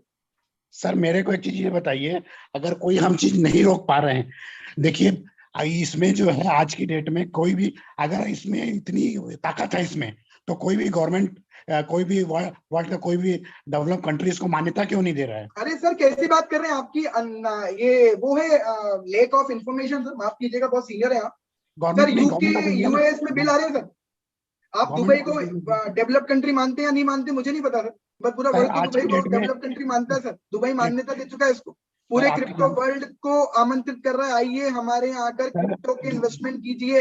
दुबई आपको दुबई नहीं को पता होगा सर, दुबई सिंगापुर हमें को मुझे नहीं पता, आप सिंगापुर मलेशिया को आप कजाकिस्तान डेवलप तो कंट्री मानते हैं या नहीं सर, मानते? कजाकिस्तान तो मैं इसी से चल रहा है, मैं कजाकिस्तान आप इसी सर से चल रहा है। कजाकिस्तान को मैं डेवलप कंट्री नहीं मानता, लेकिन मैं आपको दुबई, एक चीज मैं सिंगापुर, आप मलेशिया, मैं UK, US, European modern country में हमसे ज्यादा मॉडर्न डेवलप्ड है सर। डेवलप की परिभाषा वहीं से सीख कर आए हम। मैं आपसे एक ही चीज आग्रह करना चाहता हूं कि आप मानते हैं कि इसके कारण ये हवाला कारोबार में इंडल्ज है, ये बिल्कुल क्रिप्टो सर, हवाला करेंसी कारोबार बढ़ रहा है, टेरर फंडिंग बढ़ रही है, ड्रग्स की फंडिंग बढ़ रही है, उसको रोके ना सर सरकार। हम कब मना कर रहे हैं, जेल भेजो उनको। हम कब कह रहे हैं कि उसको हम छूट दीजिए, हम तो एक खुद कह तरफ रहे हैं आप ना, रेगुलेट कीजिए। एक तरफ आप मैंने तो सर वकालत कर रहे 50 पन्नों का हैं स्टेटमेंट बनाकर सेंट्रल गवर्नमेंट को सर जमा कराया है कि सर टेरर एक तरफ फंडिंग आप और ड्रग्स की फंडिंग को कैसे रोको क्रिप्टो में।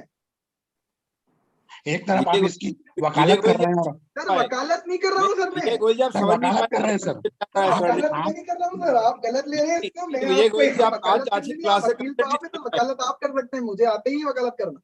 मैं तो विजय सर गोयल जी क्रिप्टो आज की आप डिटेल कंसेप्ट बता समझ रहा ही हूँ नहीं पाए आज की क्लास का।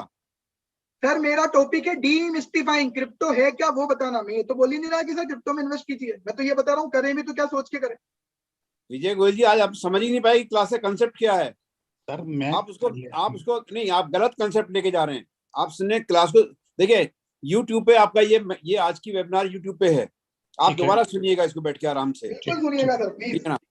और तब समझ में आएगा आपको कि सर ने क्या पढ़ाया है, क्या समझाया है आपको। वो हम बिल्कुल तो नहीं सर कह ये रहे हैं बोल ही आपको। नहीं रहे हैं, हम तो सर 50 पन्नों का मैं रिप्रेजेंटेशन जमा करा चुके हैं सरकार को अब तक। मैं एक चीज चालीस जानना क्या चाह क्या रहा जमा बस करा चुके एक भैया, चीज जानना कैसे चाह रहा रोको। था मैं कि इसका किसको फायदा होगा, किस देश को फायदा होगा इससे, इस कारोबार से। तो फायदा नहीं है। सर किसको फायदा सर? आप दुबई और सर मेरा आपसे छोटा सा क्वेश्चन है सर, दुबई और सिंगापुर को आप क्या मानते हैं sir? Developed, under developed, undeveloped, क्या मानते हैं आप? सर ये लोग बैंकिंग कंट्रीज हैं दोनों। बेसिकली इनका कारोबार बैंकिंग का कारोबार दोनों कंट्रीज का। और इसका सबसे अधिक इसका फायदा अमेरिका को अपने हथियार, पहले क्या होता था, हथियार जो है जो नॉर्मल फिजिकल हवाला होता था उससे होता था, अब इसके माध्यम से हवाला होने लग गया है। ठीक है, आप अपने टॉपिक को करिए। बाकी ये जो है हर देश की अर्थव्यवस्था के लिए नुकसानदायक है। करवा देते हैं ना इसको, पर नहीं कर पा रही ना सरकार, मतलब उसको बंद, उनको फायदा दिख रहा है उसमें। आपके और मेरे आंसर यही है सर। ऐसा नहीं है सर, उनको फायदा नहीं दिख रहा है। तो हमारी सर बंद कर क्यों नहीं कर रहे हैं सर अब तक? ये फिर बैक तो सर चैनल से सरकार हो जा गलत रहा कर है। रही है लोगों के साथ। सरकार सर गलत, सरकार का आज मेरे को काम ये है बताइए सर लोगों के कि साथ गलत होने से बचाएं। कि रायपुर, मेरे को एक चीज बताइए कि इंडिया में कितने लोगों को क्रिप्टो माइनिंग के लाइसेंस मिले हुए हैं सर यहाँ पे लाइसेंस आज की डेट। चाहिए नहीं होता है माइनिंग के लिए। सर आपकी गलत फहमी, आप थोड़ा सा government of India home ministry के रूल्स देखिएगा कि आपको माइनिंग के लिए, सब इलीगल माइनिंग हो रही है यहाँ पे। अरे सर अब आप उसको इलीगल के फॉर्म में ले जाएंगे सर, तो आप सर एक बात, चलो एक काम कीजिए सर, आप माइनिंग का मुझे वो बता दीजिए, वो बता दीजिए सर, माइनिंग को लेकर क्या कोड ऑफ कंडक्ट है इंडिया में? इंडिया में माइनिंग के लिए आपको जो है आरबीआई की परमिशन की जरूरत है, सेबी की परमिशन की जरूरत है, उसके सर बाद सर ही आप। Please sir, please sir, sir please don't मतलब सर किसी को गलत चलिए जानकर सुना आप, दें। मैं यूट्यूब कह पे रहा हूँ लाइव चल रहे हैं सर। आप डाइवर्ट मुझे मत सर करिए। प्लीज मेरी आप रिक्वेस्ट है आपसे, सेबी आप सर, मुझे टीचर हूँ सर मैं, सिक्योरिटी लॉ पढ़ाता हूँ सीएस स्टूडेंट्स को। आप मुझे सेबी की गाइडलाइन लाके दे दीजिए सर। सर मेरे से ज्यादा सेबी नहीं जानते होंगे, माफ कीजिएगा। नहीं सर, वो गलत डाइवर्ट कर रहे हैं सर कोई अपनी इसको, आज के टॉपिक को। है ना सर सर, आप प्लीज सेबी का नाम ना लीजिए सर। सेबी के बारे में सर, सेबी अब तक क्राउड फंडिंग पर रेगुलेशन नहीं लेकर आई है। आप क्रिप्टो के रेगुलेट करने की बात कर रहे हैं कि माइनिंग के लिए सेबी की परमिशन चाहिए। सीनियर है सर आप, आपसे एक्सपेक्ट नहीं करता कि आप लोगों को गलत बात बताएं।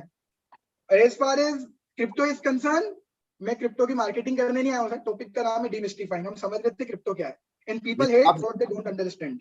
नहीं सर, वो समझने की फर्क और कुछ नहीं। तो अब सर मेरा आई होप मेरा टॉपिक क्लियर है कि क्रिप्टो में अगर आपको इन्वेस्टमेंट करना है तो एक्सचेंज के थ्रू कीजिए। और एक्सचेंजेस की आपको मोबाइल ऐप डाउनलोड करनी पड़ेगी, वहां आप अपनी फिएट के थ्रू ही ट्रांजेक्शन कर पाएंगे। और क्रिप्टो का सर इन्वेस्टमेंट कीजिए, गैम्बलिंग स्पेकुलेशन मत कीजिए, और अच्छी क्रिप्टो में इन्वेस्टमेंट कीजिए। मीम करेंसीज होती हैं, शिबा इनू, डॉज कॉइन, ये सब मीम करेंसीज हैं, इनके थ्रू फ्रॉड्स हो रहे हैं। कई करेंसीज रातों रात बंद हो जाती हैं। तो इनसे बचने का एक ही तरीका है कि फैंसीज में ना जाए, फोमो में ना जाए, फियर ऑफ मिसिंग आउट की ये कर रहे हैं मैं नहीं कर रहा। सोच समझ कर ही इन्वेस्टमेंट करें सर, और इन्वेस्टमेंट करें रख के भूल जाए, और उतना ही पैसा करें जितना आप फेंक सकते हैं। As far as legality is concern, India में क्रिप्टो इलीगल नहीं है। अगेन इंडिया में क्रिप्टो इलीगल नहीं है। क्रिप्टो में इन्वेस्टमेंट करने पर आपको कोई जेल नहीं भेज सकता।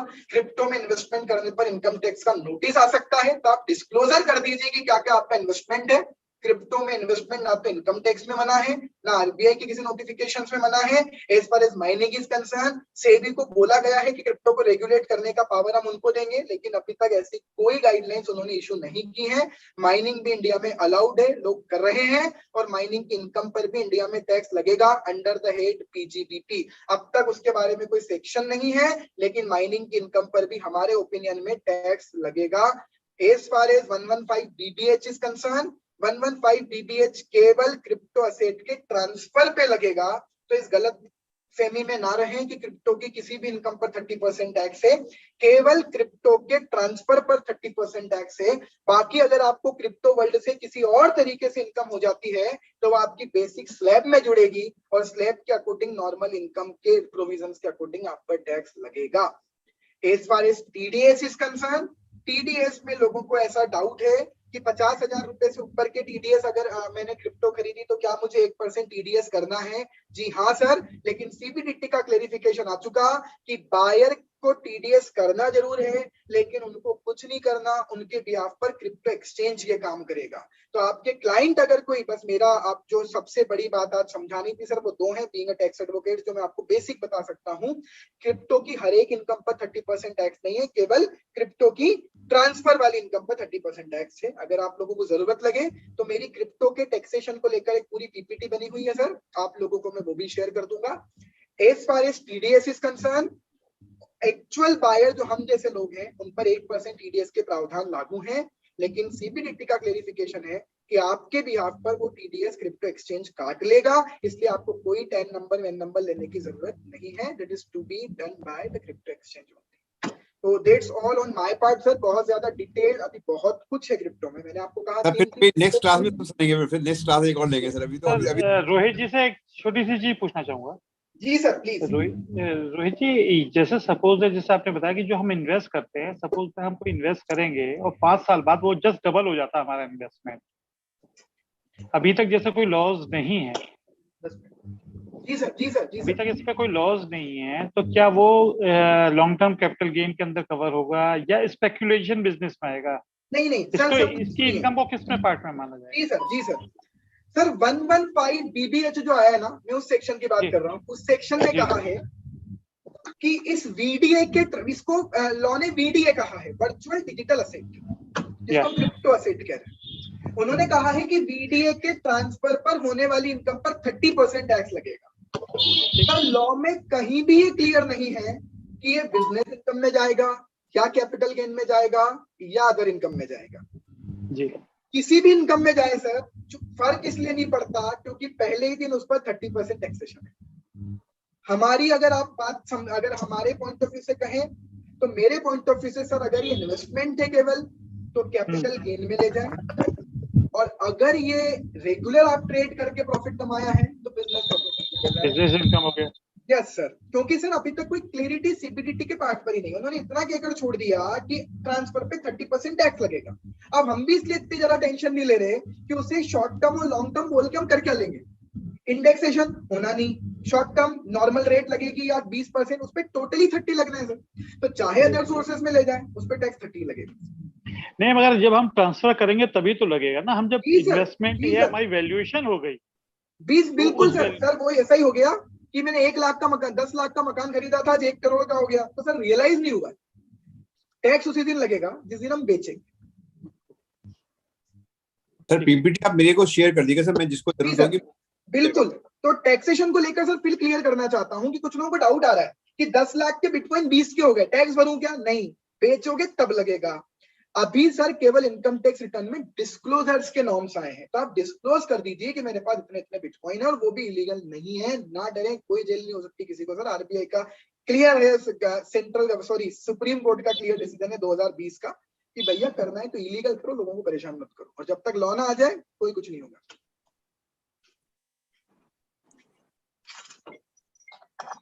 सर अभी और कुछ बाकी मेरे पार्ट पर सर जितना मैं यस, किसी और के डाउट्स हैं तो हम ले सकते हैं। किसी और के कोई डाउट हो तो पूछने सवाल अपना। नहीं है सर। तो मैं रिक्वेस्ट करूंगा प्रियंक भारद्वाज सहारनपुर से कि आज की इस सुंदर वेबिनार के लिए इतना बढ़िया सर ने टॉपिक बताया है, कराया है, हम लोग क्लास दी है, जिसके बारे में मिसअंडरस्टैंडिंग ज्यादा है, नॉलेज जीरो है करीब करीब सबको, जितने भी आज पार्टिसिपेंट्स थे। तो प्रियंक भारद्वाज जी आज का वोट ऑफ थैंक्स आप करेंगे, उसके बाद राष्ट्रगान करेंगे, और राष्ट्रगान के समय सभी से रिक्वेस्ट है कि अपने सीटों पे खड़े हो जाएंगे। प्रियंक भारद्वाज जी अपने आप को म्यूट कर लें। धन्यवाद सर, और धन्यवाद रोहित जी। आपने बिल्कुल नया टॉपिक था ये हम सभी लोगों के लिए, लेकिन फिर भी आपने जितना डिटेल में आज हमें समझाया है, बताया है, तो उससे हमारा सबका ज्ञानवर्धन तो हुआ ही है। और अभी मतलब नया टॉपिक है और काफी सारे क्वेश्चंस हो सकता है अभी हमारे माइंड में ना आए हों, लेकिन अभी इस पे और डिस्कशन होगा तो क्वेश्चंस तो जरूर आएंगे।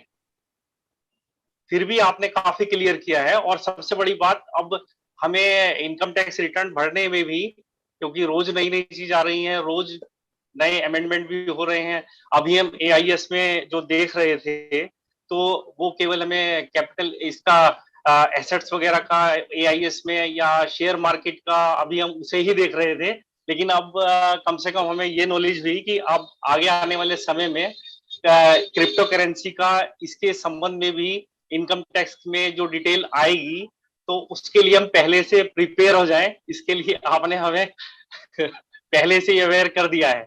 इसके लिए आज आपने जो इतना ज्ञानवर्धन किया है तो पूरे उपकाश परिवार की ओर से और हम सबकी ओर से आपका बहुत बहुत धन्यवाद।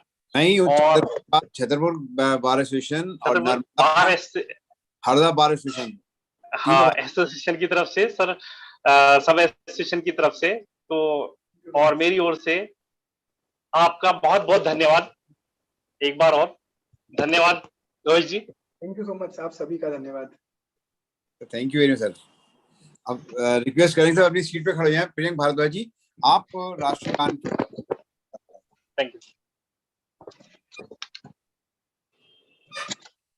जन गण मन अधिनायक जय, भारत भाग्य विधाता, पंजाब सिंध गुजरात मराठा, द्राविण उत्कल बंग, विंध्य हिमाचल यमुना गंगा, उछल जलधि तरंग, तब शुभ नामे जागे, तब शुभ आशीष मांगे, गाहे तब जय गाथा, जन गण मंगल दायक जय, जय हे भारत भाग्य विधाता, जय हे जय हे जय हे जय जय जय जय हे। भारत माता की जय, भारत माता की जय, वंदे मातरम। Thank you very much everyone. अगले शनिवार फिर नए टॉपिक के साथ, नए गुरु के साथ फिर मुलाकात होगी आप लोगों की। Till then bye bye. Rohit sir thank you very much. Please be prepared sir. फिर आपसे कुछ समय बाद, आपके अंतराल के बाद फिर आपसे समय मांगेंगे सर पढ़ने के लिए इसी टॉपिक के ऊपर। बहुत अच्छा टॉपिक है सर। बहुत सारी आपने आज गलतफहमी हमारी क्लियर करी है, एक दिल का डर खोला है आपने। धन्यवाद। My pleasure sir, thank you. नहीं सर, बहुत अच्छा लगा। Thank you very much. Bye bye.